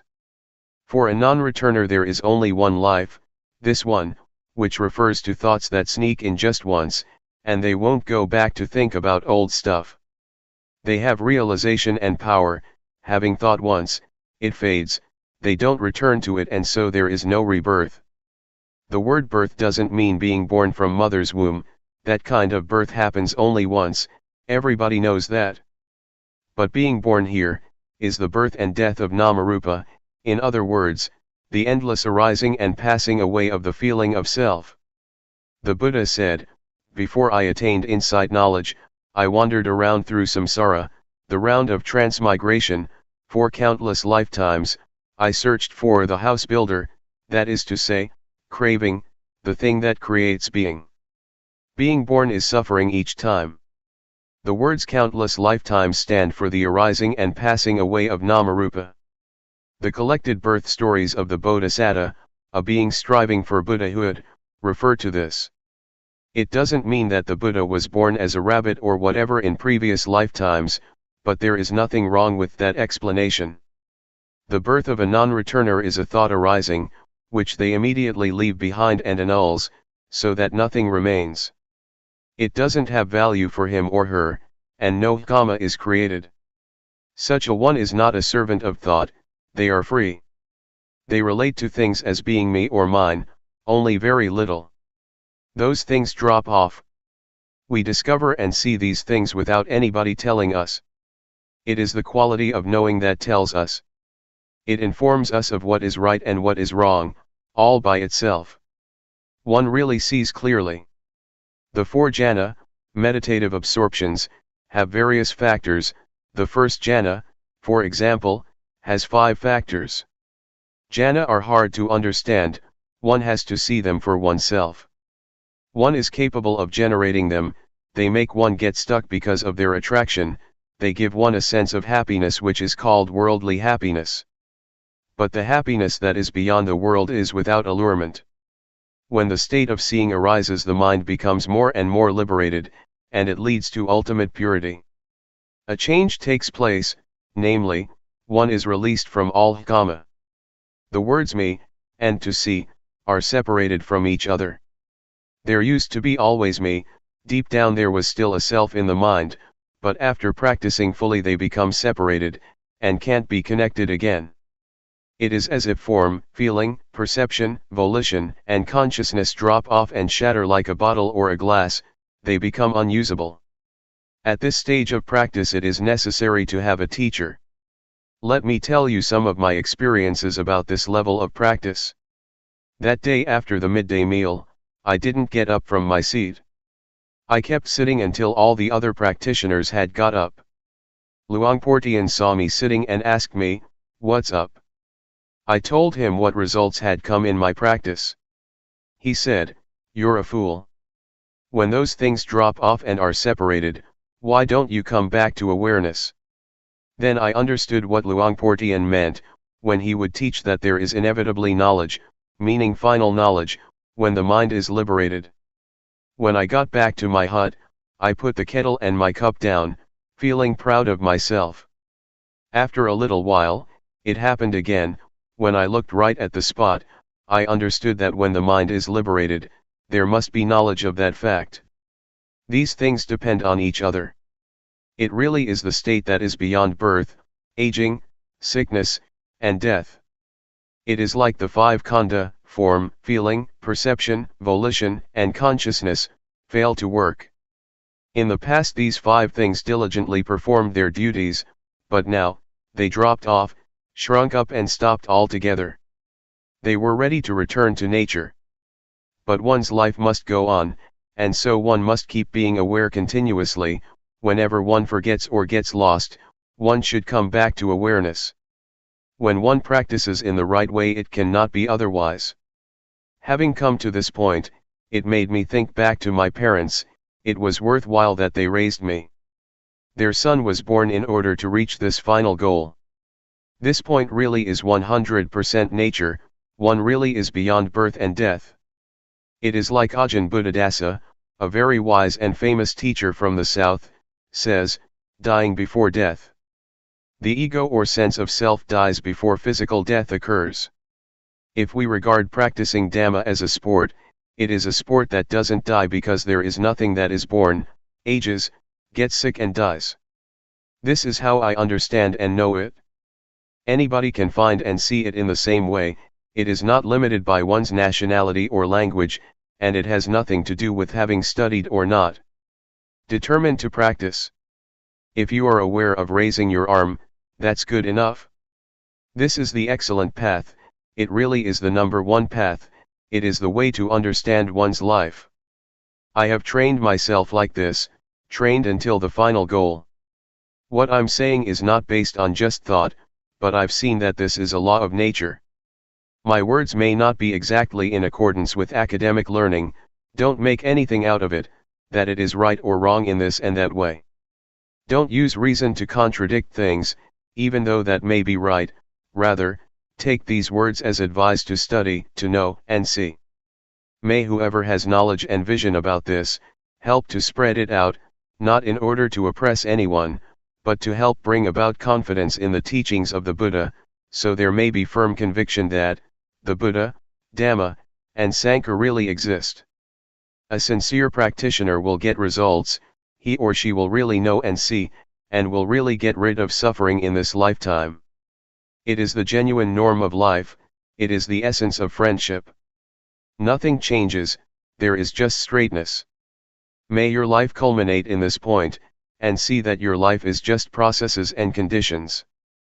Processes means, the body has to eat and go to the toilet, it has to lie down and sleep, it has to talk, these things have to be performed according to worldly conventions. Use your life in the ordinary way, like this, don't be angry or suffer until you die. Teachers in the past used to say, don't think that it is this or that person, who is talking about the Dhamma, don't have faith in the person who talks, and don't write them off either. These days, the faith of Buddhists is rather poor. People tend to have faith in this teacher or that Luangpor, and go to an extreme. But as soon as something happens to shake their confidence, they are heartbroken and disappointed. This is not right. We should have confidence in the Dhamma, we should use the Dhamma to develop the quality of our lives. Don't be attached to my teacher and my Luangpor, because that kind of faith doesn't lead to progress, rather, it is faith that makes one shrink back. When you understand like this, experiment with practice and take your actions as the criterion. When you do that and you see results, there will be confidence. It is not that one has faith because someone says the right things, faith because of someone's character, disposition, and demeanor. This kind of faith is dangerous, because it is not the confidence as was taught by the Buddha. At one time, after the Buddha had expounded the Dhamma, he asked Sariputta, the monk who was his chief disciple, "Do you believe what I'm saying?" Venerable Sariputta replied, "No, I don't."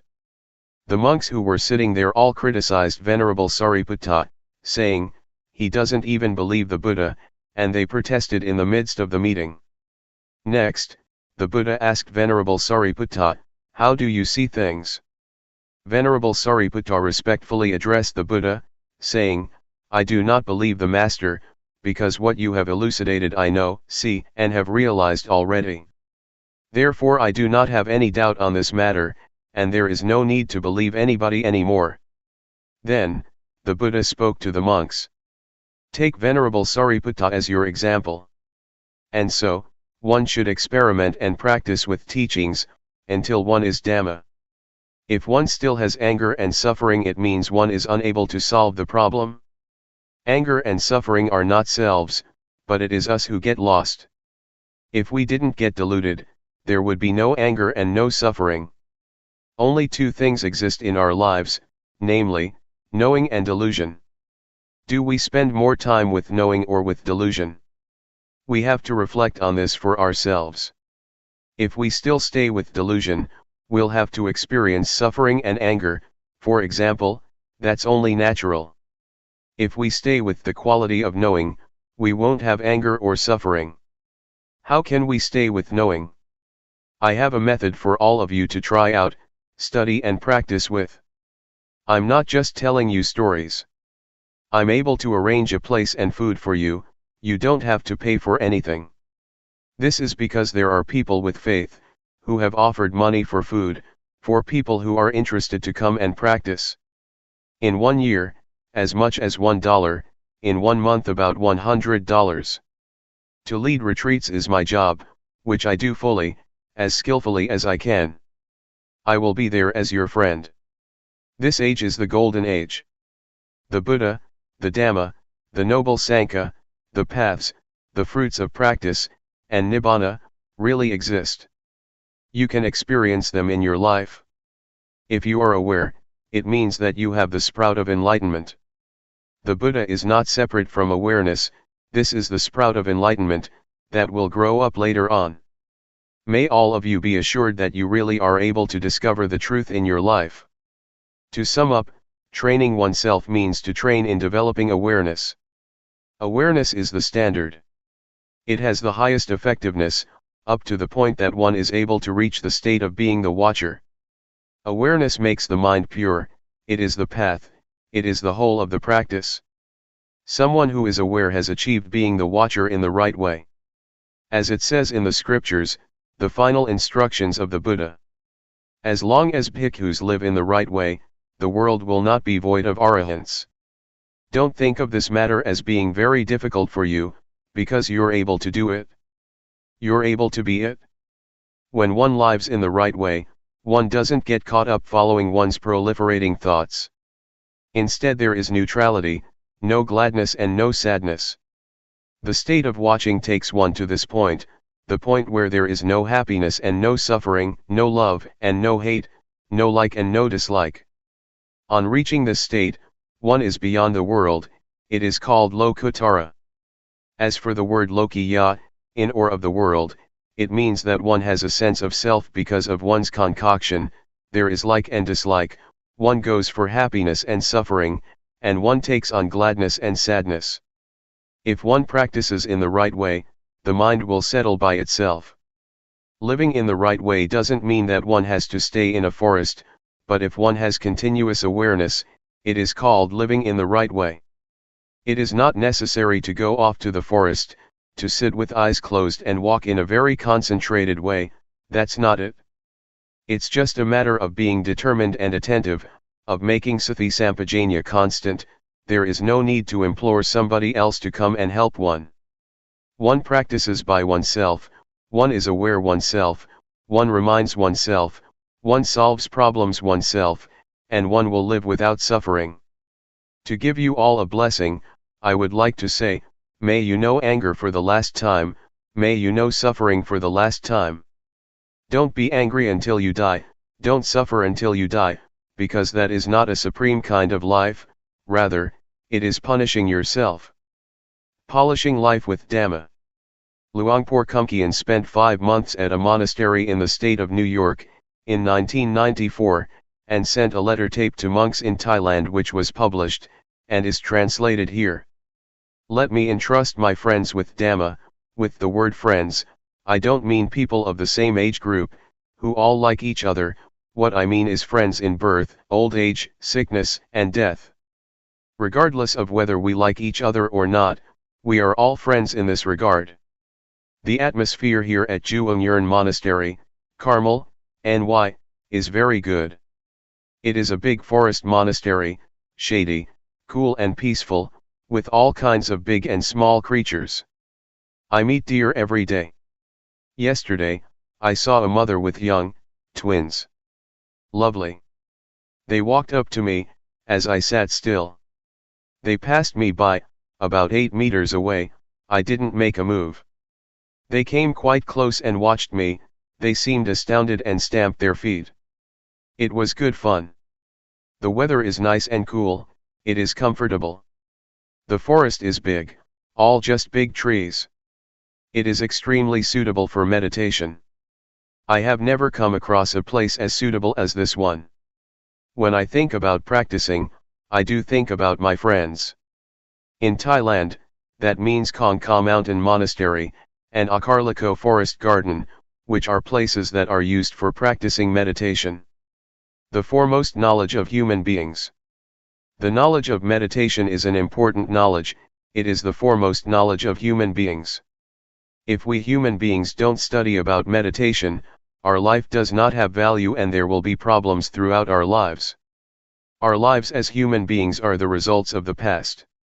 Much information has been accumulated, it's a complete mess. There is both right and wrong, foolishness and delusion in the body and the mind. This is because our body is the result of the past, the result of our life in the past. Using body and mind in the wrong way compares to a second-hand car. Our body and mind are just like a second-hand car that has been used for a long time, it has been damaged all over and is in a state of bad repair. Being aware is like repairing it, like cleaning away the past and returning it to its normal state. Awareness is like a garage for fixing up life, and bringing the body and mind back to normal. This is called meditation. Meditation is making things better, it doesn't mean reciting a mantra, meditation is fixing things up. Making the body and mind better, more normal. Whatever is not normal is cleaned up and discarded. What remains is normality, this is meditation. The method of meditation. The method of developing meditation, especially the method of developing awareness as taught by Luangpor Teean, is a way that is straight, it is a shortcut, it is extremely appropriate. I have never heard of anybody teaching like this. Previously, I studied all about meditation, I practiced with closed eyes and recited a mantra, until the mind became still and peaceful. I would sit in peace for 1 or 2 hours, I was attached to the peace and happiness. Sometimes, visions would appear, sometimes I would use magical verses or imagination to help the meditation. I played with these visions and imaginations but I was attached to the peace and happiness. I valued it highly and cherished it a lot, I dearly loved the peacefulness. Wherever I went, I would think about it. When I was in the fields, I would think about my meditation room, I wanted to sit in peace. Some days I really had an appetite to meditate, as soon as I got home I would have dinner and go into the meditation room, before I had sat down properly, I was already peaceful. It would happen in an instant. It was bliss. I practiced like this for over 10 years. I was stuck.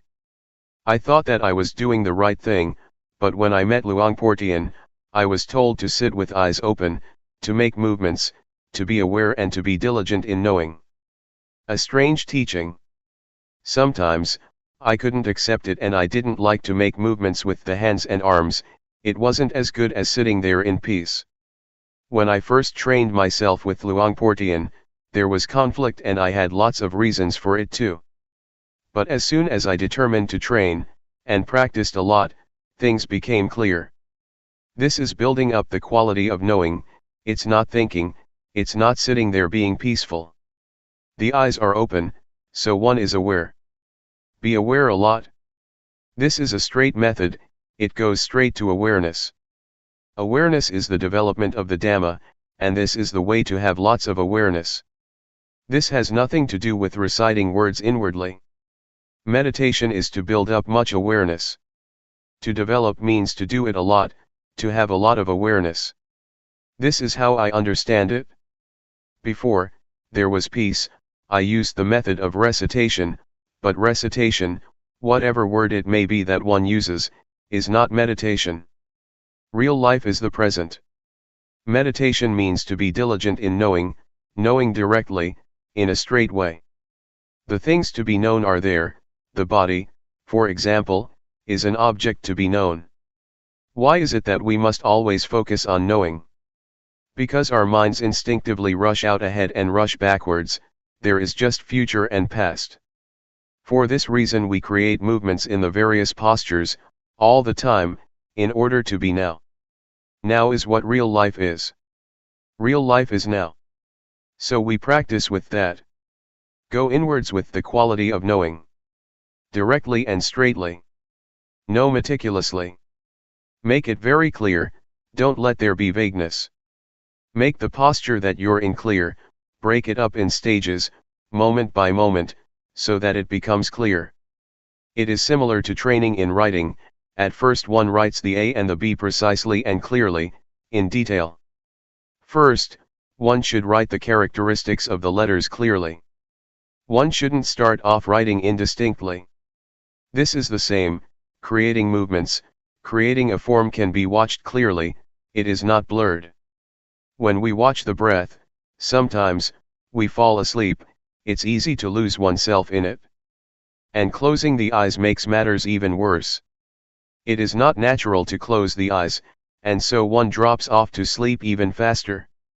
In making movements with the arms and hands, we don't close our eyes. As with learning how to write, the movements are extremely meticulous. The knowing enters into the movements, in the most direct and straight way. On watching the body one sees the mind. On watching thought one sees Dhamma. At first, we talk about watching the body, but we'll see something else too, feelings. With eyes closed one won't see them, or one will see them indistinctly, not clearly, and one won't understand them. But when we look and watch, we will see clearly. We will see pain, tiredness, and the pleasant and unpleasant feelings of the body. These are feelings that exist. So we see feelings by watching the body. When one continues to watch, one will see the thinking mind. The mind does exist. By watching the body, one goes on to see the mind thinking. And when one sees thought, one sees mental phenomena, Dhamma, that arise from thinking. One sees thought that cooks things up, rather than just thinking, and that's the end of the matter. One sees that these are Dhamma that arise in the mind. This is how wholesome and unwholesome states arise, cleverness and foolishness. One sees this by oneself, one sees that these things really exist. Altogether there are 4 kinds of things. Instead of watching the body and only seeing that much, one comes to see feelings, the mind, and mental phenomena arising. One sees things that are there and exist in their own right. Seeing through thinking, seeing through knowing, and seeing through discovering. Before, I didn't know, I thought that all those things were I. We tend to think that all of it is self, that they are mine. And so, one gets involved, one gets stuck, one is deluded and one relates to things in the wrong way. All of it is I. But as soon as one really sees it, one sees that these things are nature, they are things that exist in nature. As soon as one sees that, one puts things down, right there. In this way, things just pass by. It is as if it is no longer one's business anymore, to get involved in it. One sees reality, things that really exist. Feelings really exist, they have their own ways. The mind that thinks is one thing, that which knows and sees is another thing. Whatever arises in the mind, that is a pair with the mind, whatever phenomena, wholesome or unwholesome, those things do exist, and one sees them, one discovers and sees, one suddenly meets them. Having discovered them, one passes them now. We can say what they are, that they are this and that, and we can pass on. We watch with awareness, we watch continuously, we watch the body continuously, we are aware of the body incessantly. When we watch, we see. Sometimes, we watch the body and we see thought. The movements are one thing, thoughts going out are another thing, and awareness is still another thing. When one looks, that's the way it is. It is comparable to there being three separate things: 1. Awareness, 2. The movements, 3. Thoughts going out. When one watches a lot, one sees, one's vision becomes sharp. The state of watching develops and grows, it knows and it sees. It is quick, swift, it keeps up with things. This kind of eye knows in time, it knows in time what's happening. One keeps watching, and the awareness that is abreast of things suddenly makes a discovery. It is seeing through discovering, not seeing through thinking or seeing through knowing. Seeing through knowing and seeing through discovering is different. Seeing through thinking is far apart, seeing through knowing comes a bit closer, but seeing through discovering meets things in an immediate way. The posture of sitting and the movements we make are solid objects, they are rupa, rupa dhamma, physical phenomena. What orders the body to get up, sit down, walk and move, are nama dhamma, mental phenomena. In other words, it is the mind that knows things. In actuality, these things are nothing other than just the body and the mind.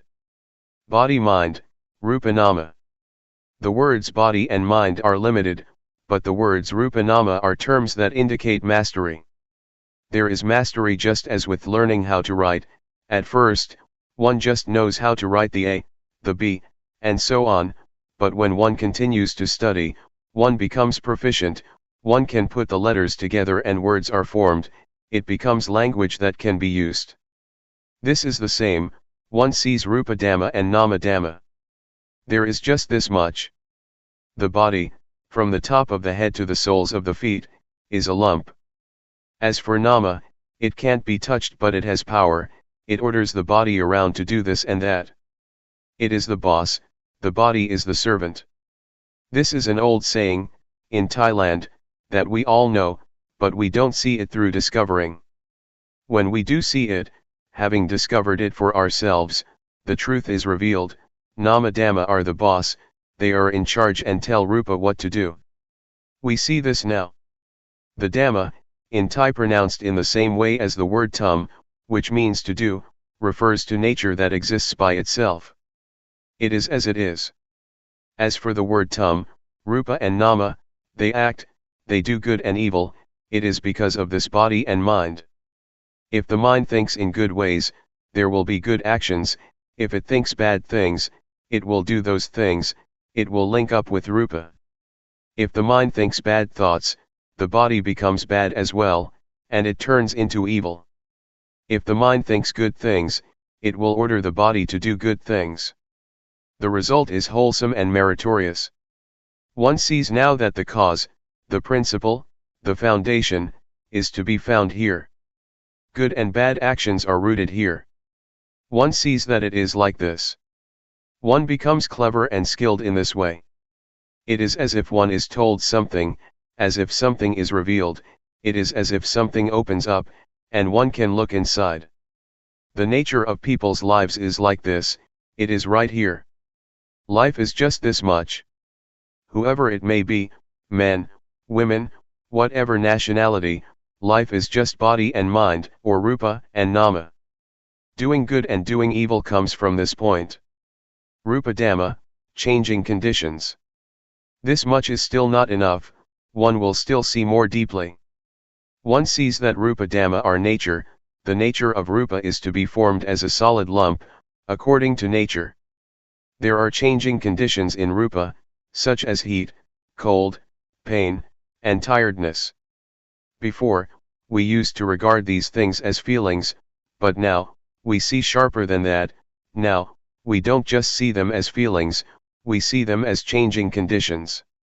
There are plenty of conditions of the body, hunger is one of them. They are conditions, changing conditions of rupa. If there are no conditions of rupa, then those things cannot remain. Nothing will be left of them. Both heat and cold, for example, are signs that indicate dangers for the body, so that the problem will be solved. It must protect itself, this happens by itself. When Rupa and Nama interact, sometimes there is something wrong, and nature tells of the dangers. When it is hot, one goes in the shade, when it is cold, one gets a blanket or makes a fire, when hunger arises, one finds something to eat. But sometimes there is hunger and it is not just hunger, something, which is a matter of Rupa, turns into suffering, a condition of Rupa becomes suffering, and it turns into a personal matter, I am hungry.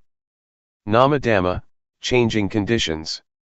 Nama is the same, it is the mind, which is a part of nature. The nature of Nama is the nature of the mind, it is like that. But there are certainly a lot of conditions of mind, thoughts etc. They are called cetasika, things that arise with the mind. The mind itself isn't anything, but it thinks this way and that, it knows this and that. Sometimes things arise because of thought. Defilement, craving, lust, anger, desire, delusion, happiness, suffering, like, and dislike, which are conditions of mind, arise through concoction. They are conditions of Nama that exist, these things are related, they are connected. Before, we thought that all those things were self, anger is me, happiness is me, suffering is me. But in reality they are changing conditions of Nama. As soon as we see this, we have a foundation, we have a base, and there is normality. Before, those things were problems, our bodies and minds were the results of problems, of misunderstanding. As soon as one understands, the state of normality arises. The beginning of wisdom. One sees the stream of Dhamma, of normality, there is realization, there is wisdom. To know like this, is a level of wisdom. It is like turning up something that was overturned, or opening something that was closed. One really sees Rupa Dhamma and Nama Dhamma clearly. This wisdom spurs us on to watch and see all the time, this stream of wisdom informs us. It is comparable to going to the airport, when one goes to the plane, everywhere doors open automatically, and the footpaths are convenient. The stairs roll up or down, no need to do anything, it is comfortable. Going to the toilet, the water starts to flow as soon as one sticks out one's hands in the sink. It is convenient. This kind of wisdom is similar, it urges one on to watch and see, and it becomes easy and convenient in line with the amount of wisdom one has. Just watching the body makes one see. The eyes are sharp, they have been developed. Just like an artist, one watches something and that's the end of it, finished. One sees right and wrong straight away. Sometimes, even before one sees it, it has ended already. It is powerful, it has power. It is a level of wisdom knowledge. Just doing this much, and wisdom knowledge arises. One is able to clearly know and penetrate things, by practicing like this. Seeing suffering, throwing off a heavy burden. Keep watching the body with awareness, and there will be progress in the development of awareness. Awareness will see the suffering of Rupa and Nama. Rupa is a lump of suffering, one must breathe, one must swallow saliva, one must lie down and sleep, one must get hot and cold, one must eat, and one must go to the toilet. This really is suffering of Rupa, it is a lump of suffering. One awakens to suffering and has pity on Rupa. Before, I was addicted to cigarettes, wherever I went, I carried cigarettes with me, I always had a cigarette in my mouth. When I saw suffering, I had compassion for Rupa, smoking just dropped off. To breathe in and not to breathe out is suffering, to breathe out and not to breathe in is suffering, to eat and not go to the toilet is suffering. This really is the suffering of Rupa. How could one add more on top of that, by making it do this and that? The hands can't stay still, they restlessly move about. This makes one see suffering, a lump of suffering. I felt so sorry for Rupa that tears flowed. How did it manage to survive through these last 30 years? Before, I really didn't know all this.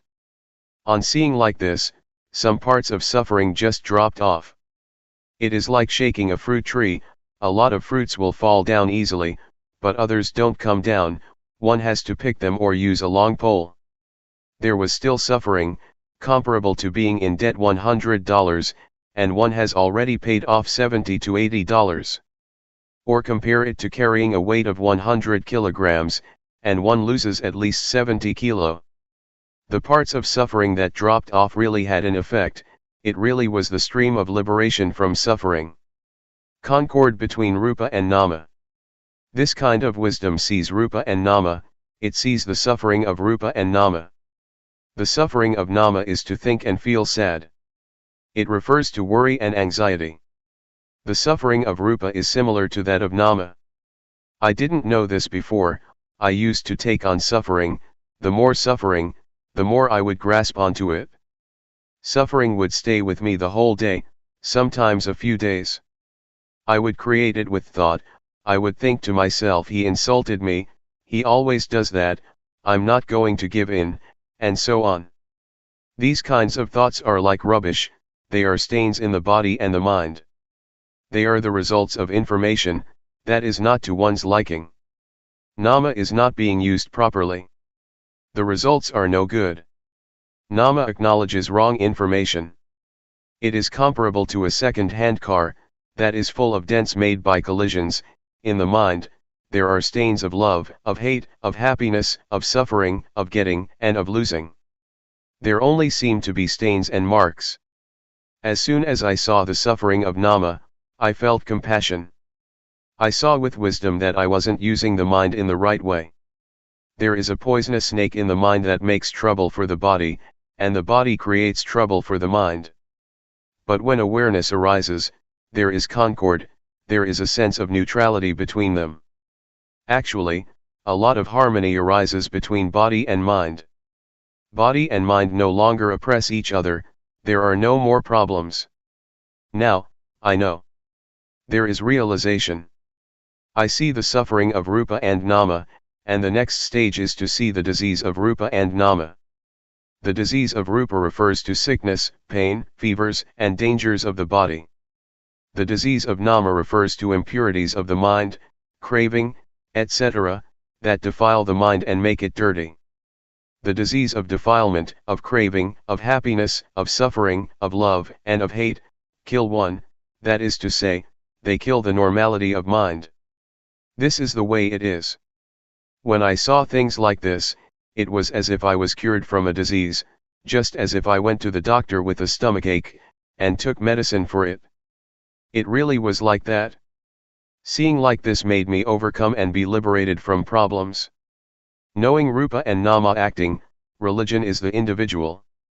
Then I understood that the actions of Rupa and Nama are good, because of this Rupa and Nama, they perform bad actions because of this Rupa and Nama. Whether it is right or wrong depends on this Rupa and Nama. And I understood religion is the individual. An individual means, a body and a mind. People from all nationalities have a body and a mind. Religion is the person. A person acts in a good or a bad way through using Rupa and Nama. One abandons evil with Rupa and Nama. Religion is your life. If one still acts, speaks and thinks in bad ways, one may recite the formula of taking refuge in the Buddha, Dhamma, and Sangha, Buddhang Saranang Gacchami etc., but one won't be a religious person. This is just religion according to registration, one hasn't yet experienced what real religion is. I understood things like this. Oh, real religion means the individual. Religions teach people to do good and to refrain from evil, this is what religion is. Knowledge enters into this, it is like a stream. One keeps reviewing things, such as Rupa Dhamma and Nama Dhamma. One sees the conditions of Rupa and Nama, whatever arises with Rupa, is a condition of Rupa, whatever arises with Nama, is a condition of Nama. They are not permanent, they are rubbish. Before, I grasped them, grabbed hold of them, I clung to conditions as being self, heat was self, cold was self, hunger was self. Before, I took those things and made them into a problem, I made all those things into suffering. Actually, it is good to be hungry, one should be thankful to hunger. Heat is the same and so is cold. If there was no hunger, things would become impossible, one would die. Before, I took it to be suffering, but when I knew like this, I felt grateful. This is not a matter to suffer over, it is just as it is. One sees the conditions of nama in the same way, anger and suffering are things to throw out. Seeing the three characteristics, one sees that those things are not permanent, one sees the three characteristics. Seeing the three characteristics is like having a magic eye. The magic eye arises, and the three characteristics appear like a garbage bin. The conditions of rupa and nama are like rubbish that one throws in the rubbish bin. This is the way it is. If you don't see this yet, then remember this, so that you will be able to use it when the time comes. When there is anger, then regard anger as impermanent, likewise with suffering, suffering in the mind is not permanent. Throw them in the rubbish bin. Deposit them with the three characteristics, hand them over to the three characteristics. Before, there was lots of rubbish all over the place, it was the result of the past, it was second-hand stuff. When one throws these things away, it becomes cleaned up. On seeing what religion is, it is like being liberated from this mess. All this accumulated stuff gradually drops off. This is really the way it is. One sees that religion is the individual, and one sees that the three characteristics are not just concepts in a book, one sees them in the body and the mind. The three characteristics are not mere words, one can't explain them. The words to see, point to actually seeing things that really exist. On seeing, one is liberated, it is similar to having a shower, one becomes really clean and pure. How do you feel when you haven't had a shower yet? It feels sticky and messy, doesn't it? But when we've had a shower, dry ourselves and we put on new, clean clothes, we feel clean, light, and pure, we experience what it is like to be clean.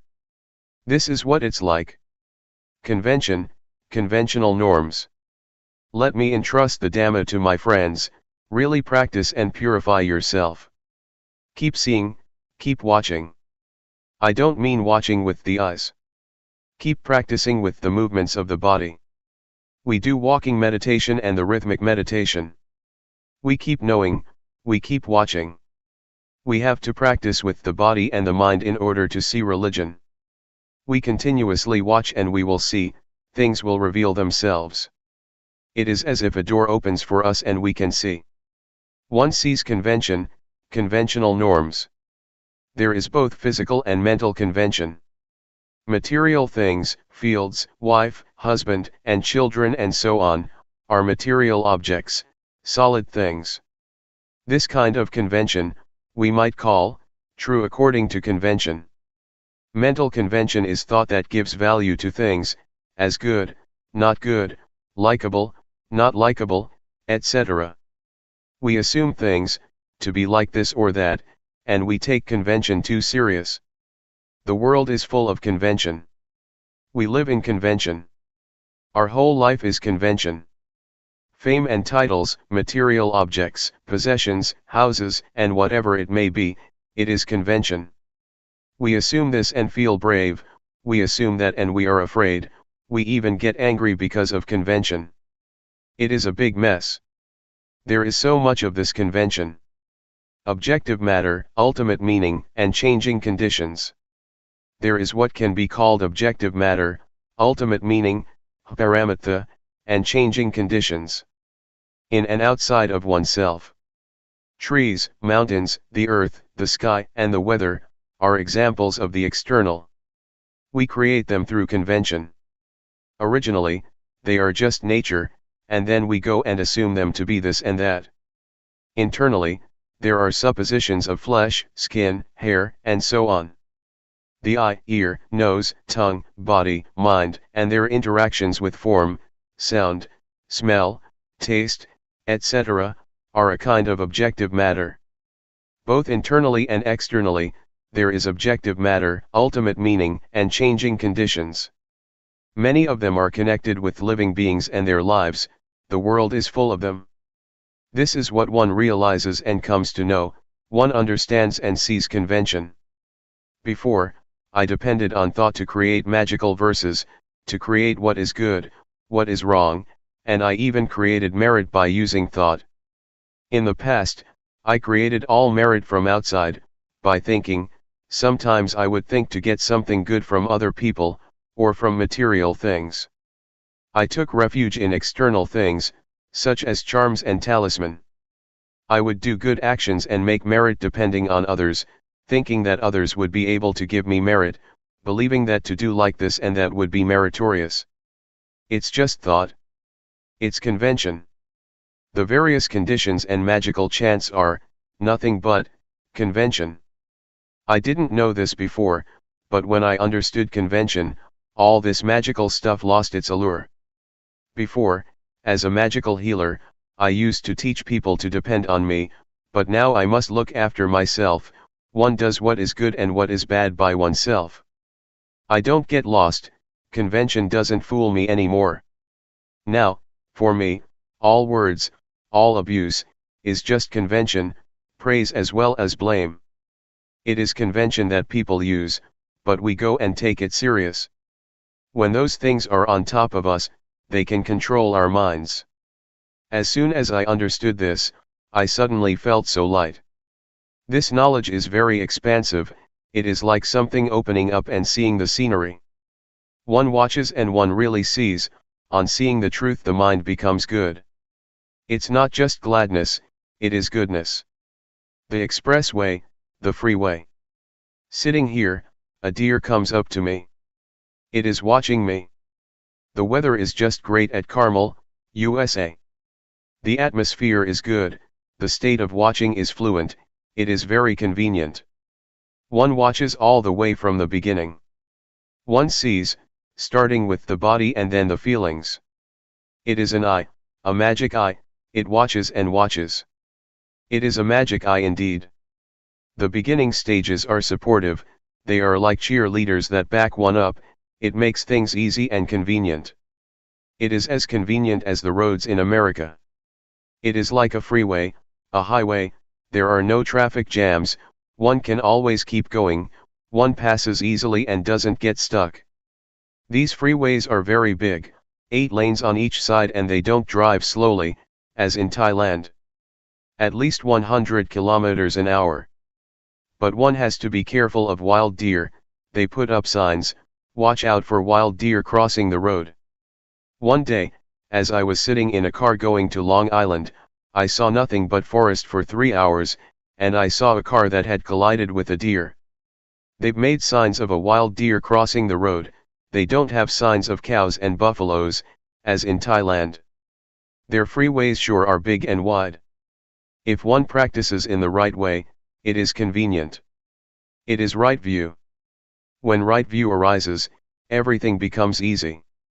One can go on, go through. It is like that from the beginning, one steps on the right path and things become fluent, the mind is in a good state. To have the mind in a good state is to have merit. To experience the good mind, the light mind, the mind that sees reality, this is what merit is all about. Seeing like this is to close the door to the bad destinations, one is no longer foolish, one has become smart. Why get angry? One knows now. One doesn't get caught up in bad states of mind, one just watches. As awareness increases all the time, one becomes more and more skilled in it and fluent, even though it is the same old awareness. When we do something, often, it can become an art. A craftsman uses his old saw or knife, but he is skilled and gets better and better. If we were to use his saw or knife, we couldn't do the things he can. It is an art. Athletes are the same, they play for a long time and they become artists, they are fluent and they can be champions. A boxer, for example, when he trains for a long time, can win. Knowing the beginning stages is like a cheerleading team, it gives support to make progress and not to regress. Seeing thought, being a human being. If one practices in the right way and there is right view, right aspiration will arise, and then right action, right effort, and so on. Energy arises and one will see things continuously. One watches and watches and watches. And suddenly, one will see thought.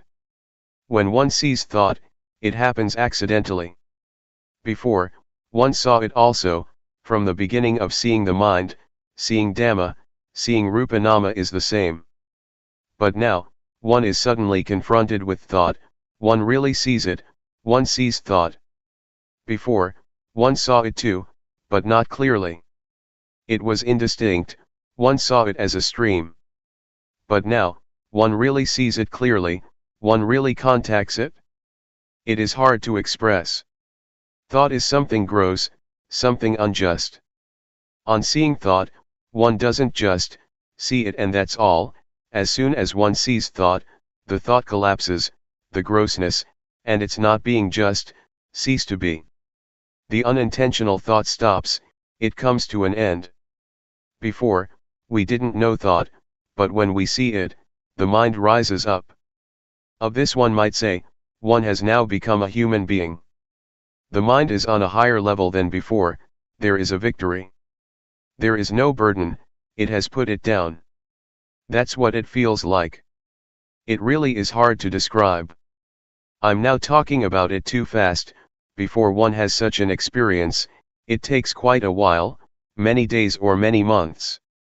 One knows incessantly and the mind progressively rises higher.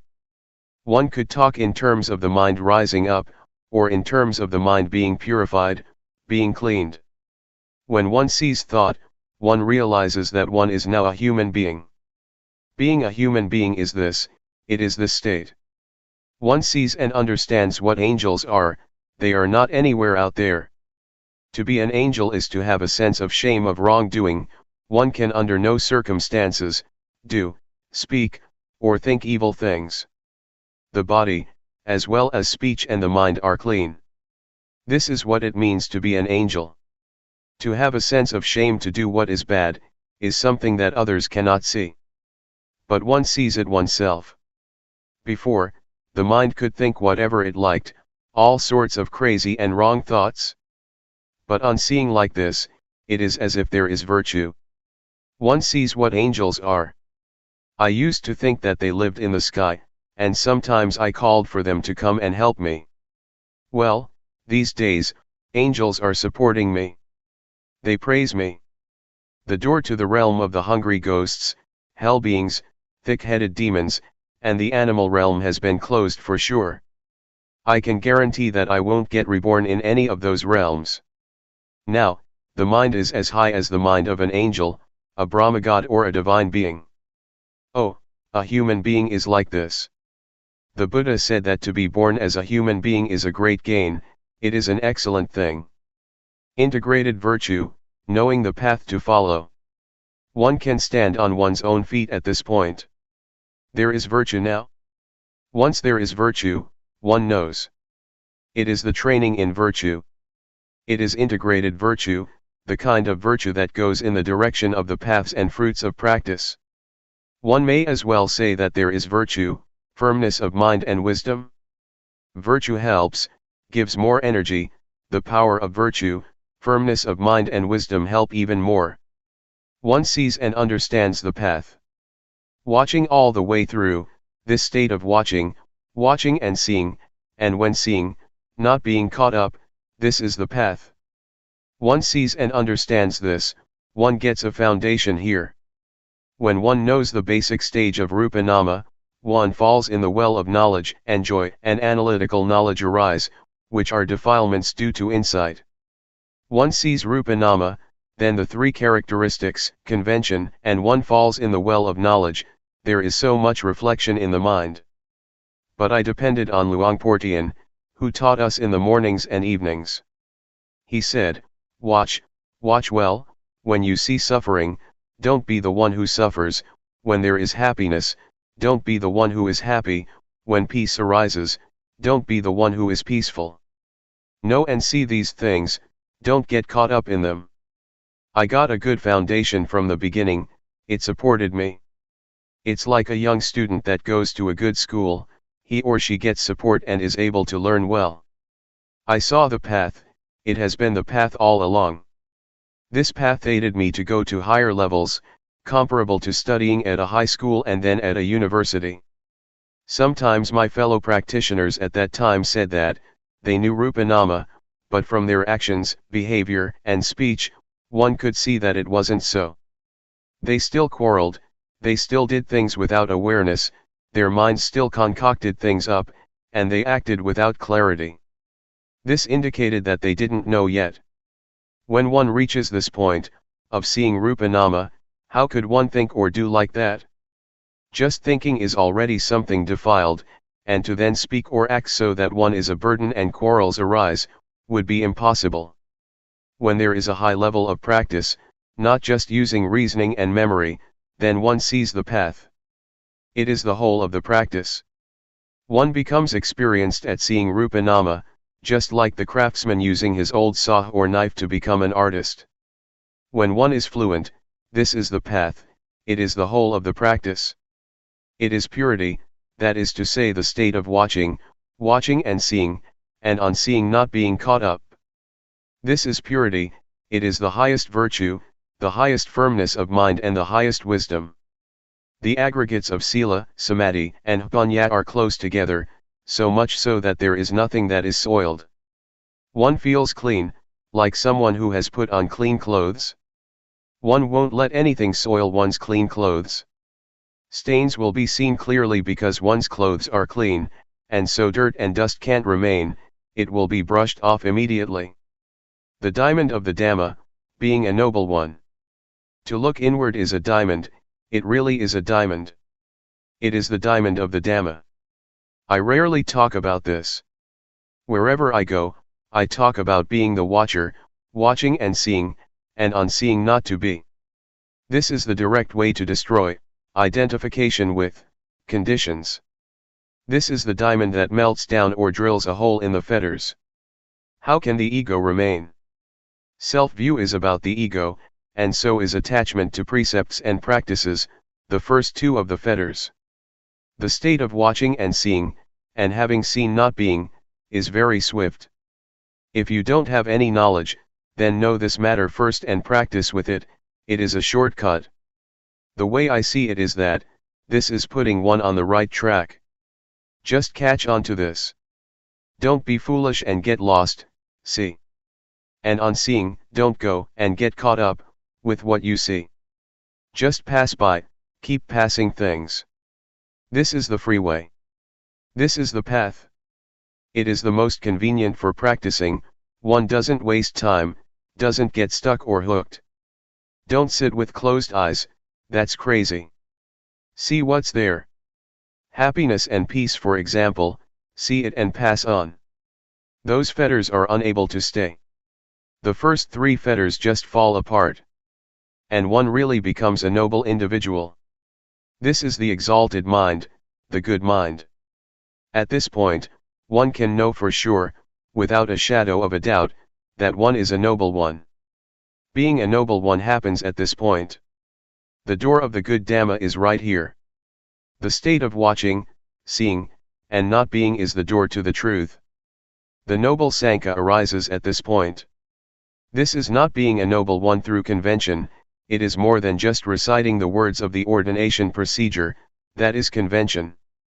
Being a monk is real in the conventional sense, but being a noble one arises at this point. The point of destroying the fetters and the ego. This realization is for the extinguishing of suffering, or the taming of defilement, it brings about coolness, one doesn't cause any trouble or danger, neither for oneself nor for others. Impurities are melted down and digested. There is no more me and mine.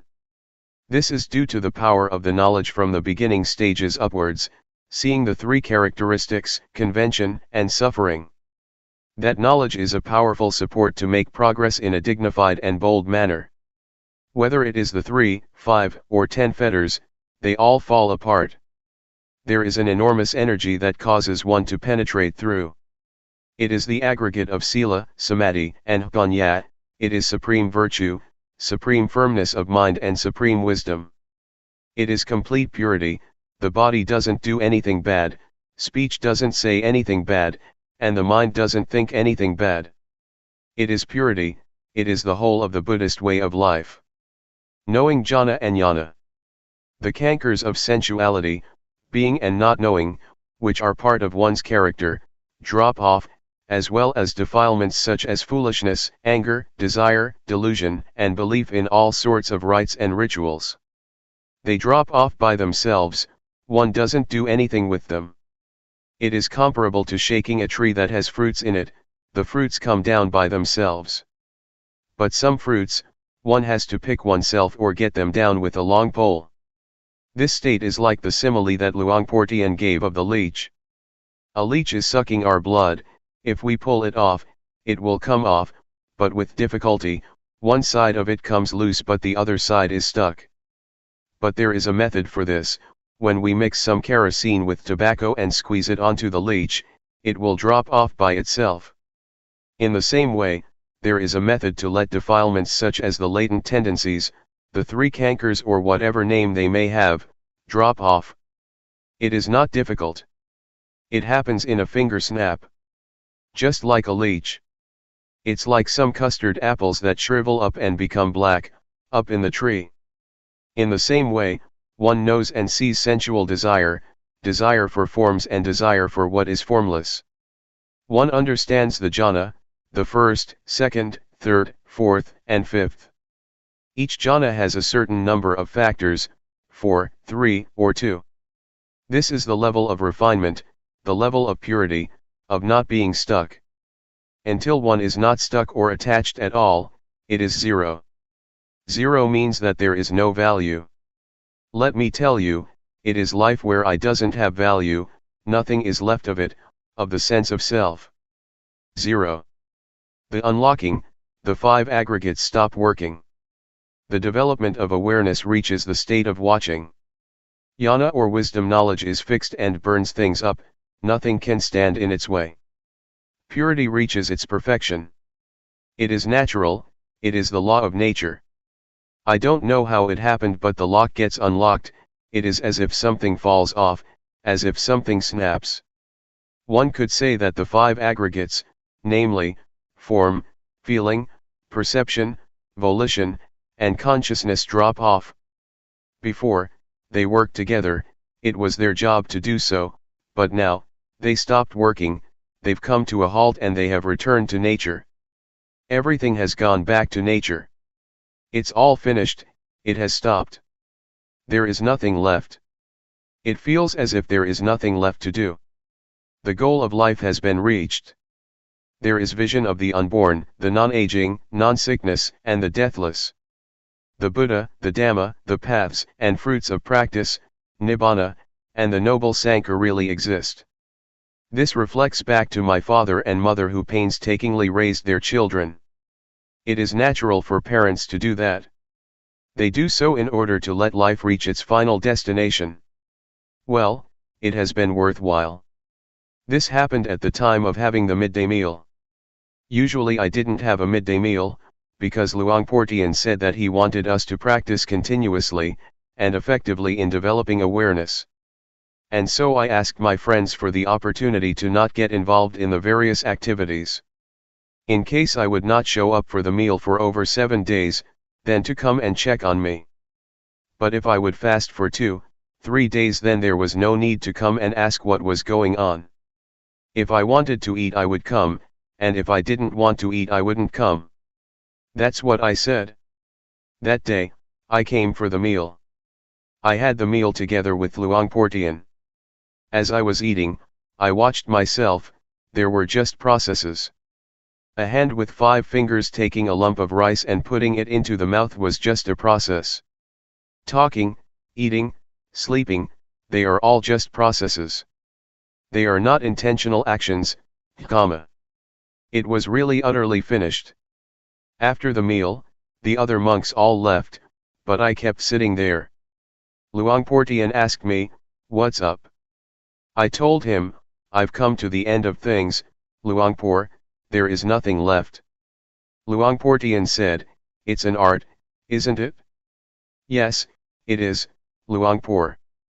Next, Luangpor said, "Just practicing this much and you get these results. Does the Buddha really exist?" Yes. Do the paths, fruits, and nibbana really exist? Yes, they do. Is there a noble Sankhya? Yes, there is. Helping people to get rid of suffering is one's duty. Then, he said, teaching people to know like this, is better than making merit by building a monastery, a ceremonial hall or material things. We have to work together, doing our duty to teach people to overcome suffering. This is the profound past of my life. I remember a big tree that gave lots of shade. My hut was on the east side of the monastery. The Buddhayana Forest Monastery. It was there that my life changed. These memories are deeply embedded in my heart. May you listen to these words with earnestness, don't bother about who it is that is speaking the words. In memory of Luangpor Teean. I bow to the Buddha, the Dhamma, and the Sankhya. I pay respects to the senior monks and all fellow practitioners, and blessings to all of you lay people and upright men and women. This is the time to listen to Dhamma, as we do every morning and evening. I will talk about things that we are practicing with, things that we can use in our study of the Dhamma. This can bring about a balance, a point of understanding and realization. The more we take the opportunity to practice, to develop awareness, to make contact with awareness, to let the body experience awareness, the more we see delusion. What is delusion? How does the experience of awareness differ from delusion? It is a lesson for us to see these things that are happening within. Being aware is to experience things, directly, it is not thought. It is not reasoning, or anything to do with like and dislike, that is not the way we study. Rather, we practice. We have the intention to build up awareness. Delusion is ahead of us, but we see it clearly. Delusion can come from many causes. It can come from thought, or it may arise by way of the eye, ear, nose, body, or mind. Both internal and external conditions are involved. Delusion arises, even though that is not our intention. We see it. This state of seeing is a realization. Anything that one realizes is a matter of practicing Vipassana. To meditate means to develop a lot of awareness. Being diligent to know, is what meditation is. We recognize when there is no knowing. For example, we see feelings, we didn't ask for them to arise, they arise by themselves. They arise in the body, rupa, and in the mind. We see them, we don't deny anything whatsoever. We don't deny what arises, anything that is connected with the body and the mind. This is the way that Luangpor Teean teaches. And so we follow what our teacher says. He is our example. He would teach and he was an example by his behavior. This is what we take as our standard. We can learn through external means such as the movements with arms and hands, we can learn to feel the movements. This is what Luangpor Teean taught. And further, he taught to see the various changing conditions, such as thoughts and feelings, and to not be caught in them. For example, thought, to see thought, not to go into thought, to see the mind thinking. He taught very clearly. But some people don't understand, the words are easy to say but when we practice, we can't do it. We use thought in our practice, which only messes things up. Luangpor Teean said to know in a direct way. See thought, don't be tangled up in thought. That is the right way. And having seen it, we return to awareness of the body. We should take an interest in the movements of the body, just doing that much can put a stop to thought. It's easy. What makes things difficult is that we go and mess with thought. Whatever arises in the body or the mind, it is our duty to be the watcher. The function of awareness is to watch, not to deny anything. There are many things to watch, so we shouldn't get carried away with things. Somebody who practices according to Luangpor Teean's method of being aware of bodily movements, is one who has steadiness and clarity within. To make a mess by thinking a lot, using reasoning, figuring out what is right and wrong, and following one's likes and dislike, is not the way. Practice directly, just be interested in this one thing. Awareness. Fix on the movements. It is not hard to be aware, actually, it's easier than being caught in things. Any sensation in the body will do, and one will be able to catch the feeling of awareness. Make yourself skilled in being aware of the body, it is a training. But make it clear, to know clearly is the first step, do it the right way and see clearly. For example, we put our hands on the knees. We really know that our hands are on the knees. Whoever may say that we don't know, that's their business. Turning up the hand, we know. The objects that we know really exist. They are objects that we experience for ourselves. Raising the arm, we know, it is a clear knowing. It is an answer or solution in itself. However we move, we know. Besides this knowing, we see the feelings that arise, crystal clear. We don't get caught up in feelings. We see the feelings, and that is the solution. Anything that arises in the body or mind, that we see clearly, is a solution in itself. One sees thought, for example, and thought cannot fool one anymore. One sees feeling, and feeling can no longer fool one. Every time that something arises, one is ready to respond. One gets a foundation that makes one pass on all the time. If one gets caught up in something, it stands out. For example, one becomes happy or sad, and there is a self in those feelings. Or there is a self in thought, thought takes us to right and wrong, to like and dislike, and so it becomes a long story. But if we just see it, it is very short. Just knowing it, oh, I know already. Whatever thought it may be, it is just thought. Whatever feeling it is that arises, it is just feeling. It is not anything else. But when we are not aware, we don't know, we don't see it. And we are fooled by the convention in thought and feeling. If we catch on to the main principle, the development of awareness through using movements, is extremely convenient. The various postures are a big aid. There are many ways to escape. There are so many occasions to find a path. But if we go and think about practice, getting involved in what we like and dislike, then it becomes a long story. For some people, just ordinary thinking is already a problem, and everything gets messed up. But if one knows, there is no problem. We just simply see that the mind thinks. This is thought. Then, we can return to the movements. We keep watching and wisdom arises, seeing the body and the mind gives rise to wisdom. But in the beginning, maybe nothing will happen. But establish a foundation, by making the movements with the hands and arms. The ability to watch will develop itself. A discovery will take place. One discovers that the body really is, just, rupa, there is not any self to be found there.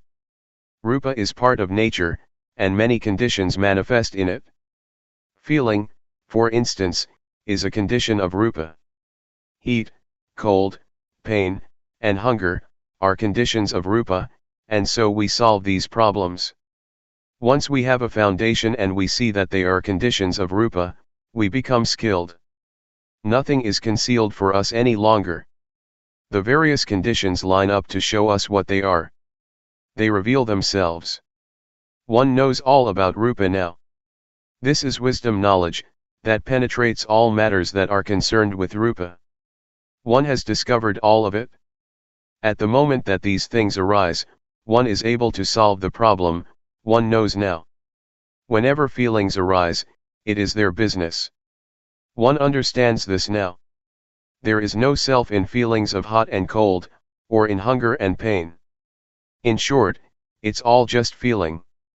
Wisdom knowledge arises, realization, one penetrates the three characteristics of impermanence, valuelessness, and non-selfhood. The result is zero.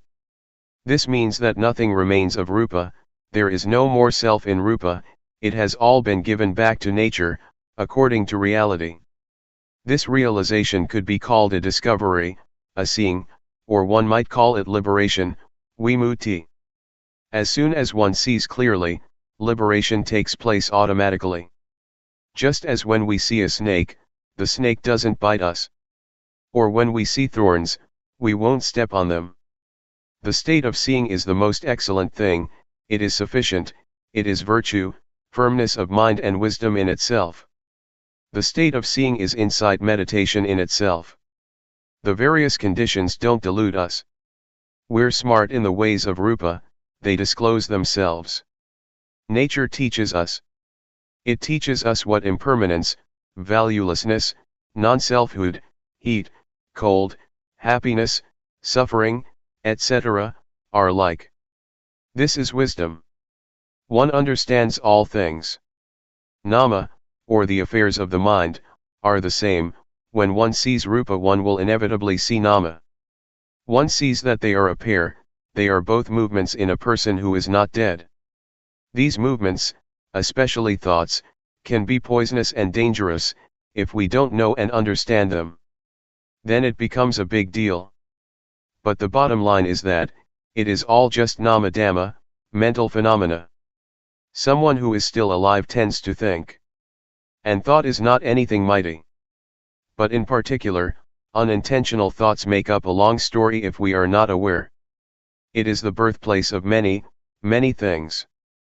Defilements, craving, lust, anger, desire, delusion, love, hate, and so on. All these things are rooted in thought. There are two kinds of thought, stealthy thought and intentional thought. Intentional thoughts, naturally, come to an end. Nobody wants to intentionally think. But the sneaky thoughts are like rubbish. They are sankhara, conditions, formations, they are the cause of suffering, samudaya. These thoughts arise by themselves, without us having intention. Mental conditions work very diligently. The Buddha compared them with a potter. Things that arise from sneak thoughts, are like the shapes and forms that a potter produces. Whatever pots and things the potter makes, big or small, beautiful or ugly, they all have to break, eventually. Whatever arises from thought is not permanent, and is not self. We are the ones who lose ourselves in them. For example, a thought arises and we get angry. Anger is impermanent. It is a condition, it is a cause for suffering to arise. Whatever is a condition is impermanent. One can foretell it, that the condition will pass away. Face conditions with this fact. In this way, they won't establish themselves. It means that we know in time. It is like watching a conjurer. If we have sharp eyes and know what's going on, we don't believe his tricks and it is not fun. The more he performs, the clearer we see what he's doing. We see the deception. What is happening in our minds is just the same, we see what happens clearly. We see the trickery, maya, of rupa nama, of objective matter and all kinds of changing conditions. We realize this. We don't go along with it. And so it stops. We are free now. This really is topmost wisdom. The method of developing awareness by making use of movements is a shortcut, it is straight and suitable for everyone. It is a universal principle. Everybody has the same problem. As soon as we can catch the feeling of awareness, we all become one being. For example, if we are aware while sitting here, then we all are one person. The feeling of awareness is exactly the same for everyone. But when we are deluded, we are different people with different states of mind, feelings, thoughts, and so on. At one time, I went to teach meditation at Harvard University in the States. There were many students there. I didn't teach anything much, I just told them to do the rhythmic meditation for 10 minutes, so that they would know the sensations of bodily movements.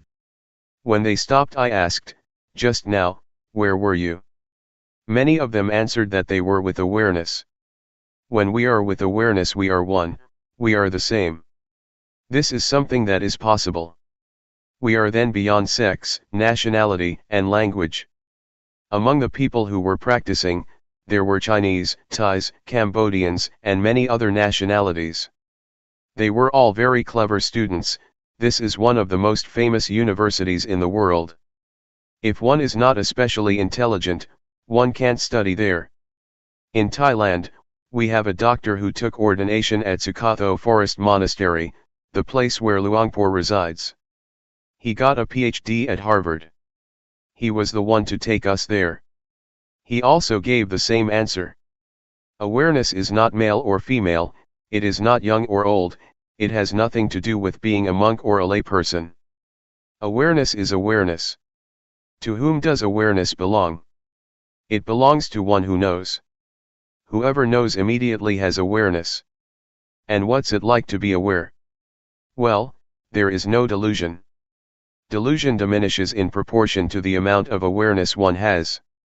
One can solve and avoid delusion and problems. There are immediate results. When one is aware, one doesn't have to wait for results. Whenever we are aware, we get the results straight away. No need to wait for an hour or tomorrow. It is Hapajit Thung, to be experienced individually, right there. We turn the hand up and we know, we raise the arm and we know. It is not like planting rice, pepper, or whatever, that takes a year or half a year. But with developing awareness one gets results immediately. Whoever is very diligent will get lots of results. But some people seem to be diligent in getting deluded. This tends to happen because when we start focusing on awareness, thoughts are pushed to the surface. This deludes us in all sorts of ways. So try to make awareness crystal clear. Don't let it be 50% awareness and 50% delusion. In developing awareness one needs to stay with things and to make things clear. No matter what it is that we're training in, be in time and make it clear. Whether it is science, art, handicraft, or meditation, if we keep up with it and follow it through, we will understand. Sometimes one can even know beforehand. Knowledge about meditation is the same as other kinds of knowledge, try to make it very clear. One half of awareness and one half of delusion is no good. Some people are caught up in a lot of things while doing the rhythmic meditation.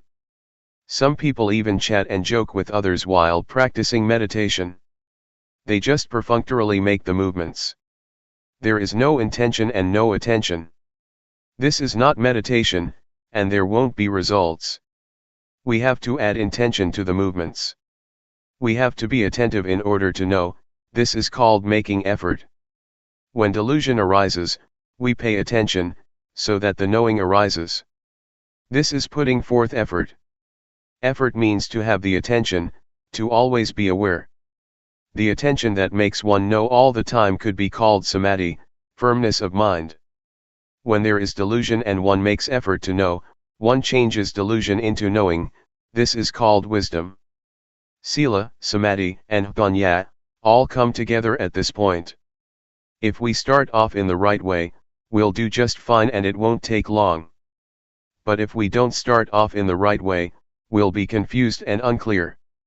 Even sleepiness is a big problem for some people, or restlessness. One girl said to me, "Oh, today, it was a real hassle, I had so many thoughts." If we practice in the right way, it's not like that, we can solve it in a finger snap. It is not difficult at all to deal with thought, it's easy. Some people concoct up all sorts of things.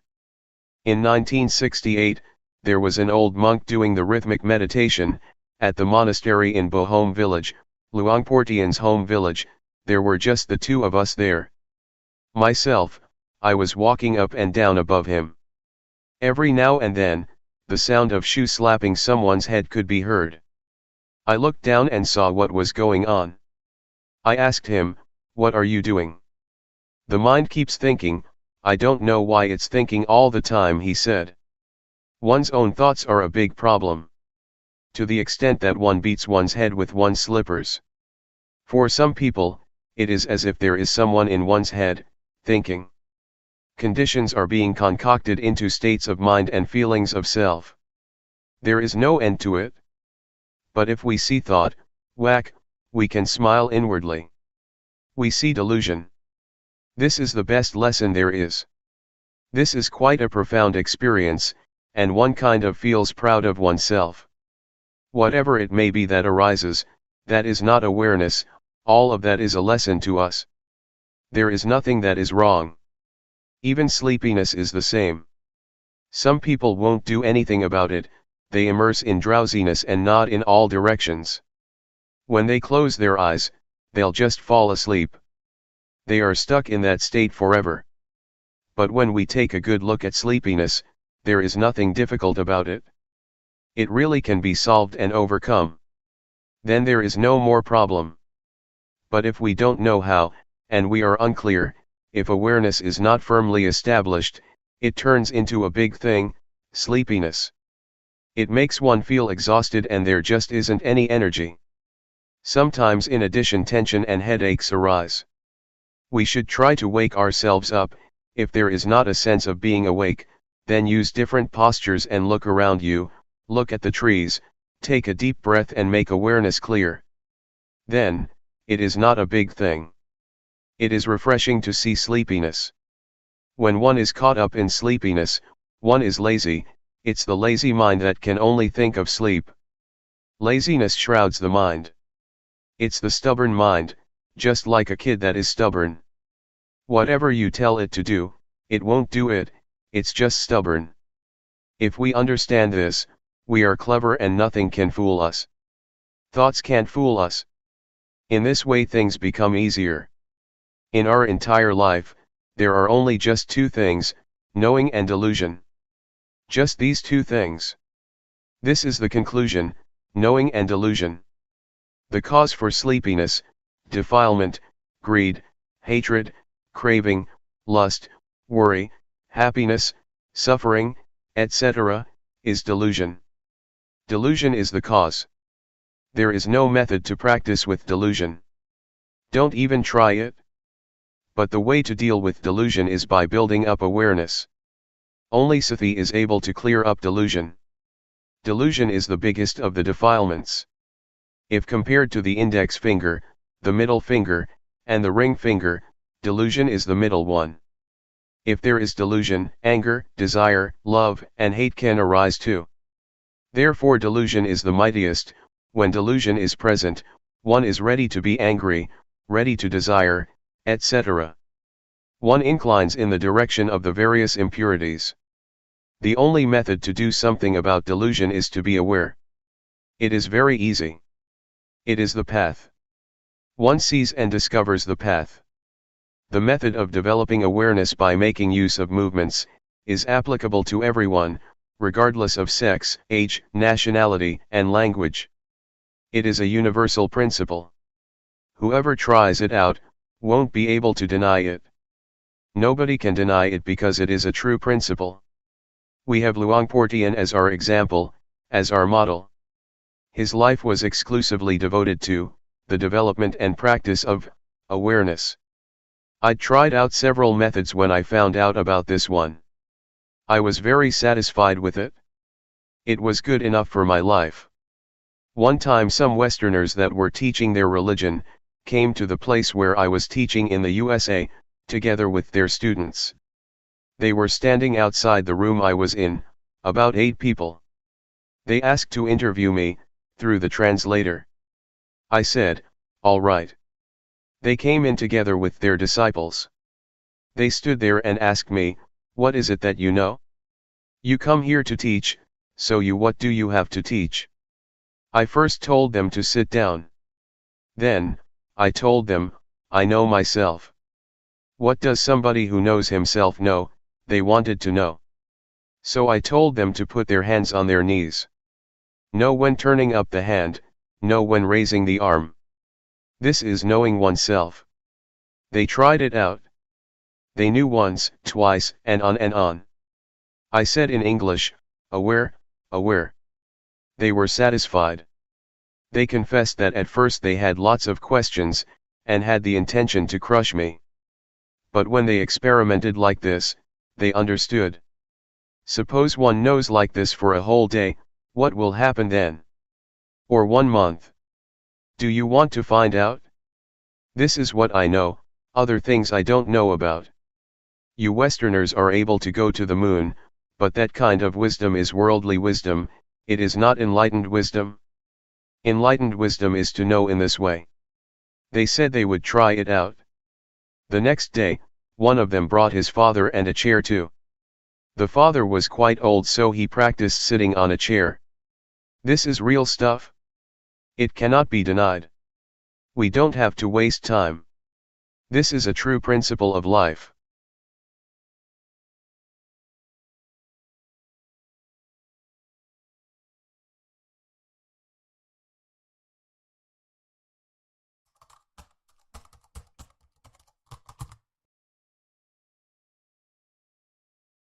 May all beings be at ease, whatever living beings there may be, whether they are weak or strong, omitting none, the great or the mighty, medium, short or small, the seen and the unseen, those living near and far away, those born and to be born. May all beings be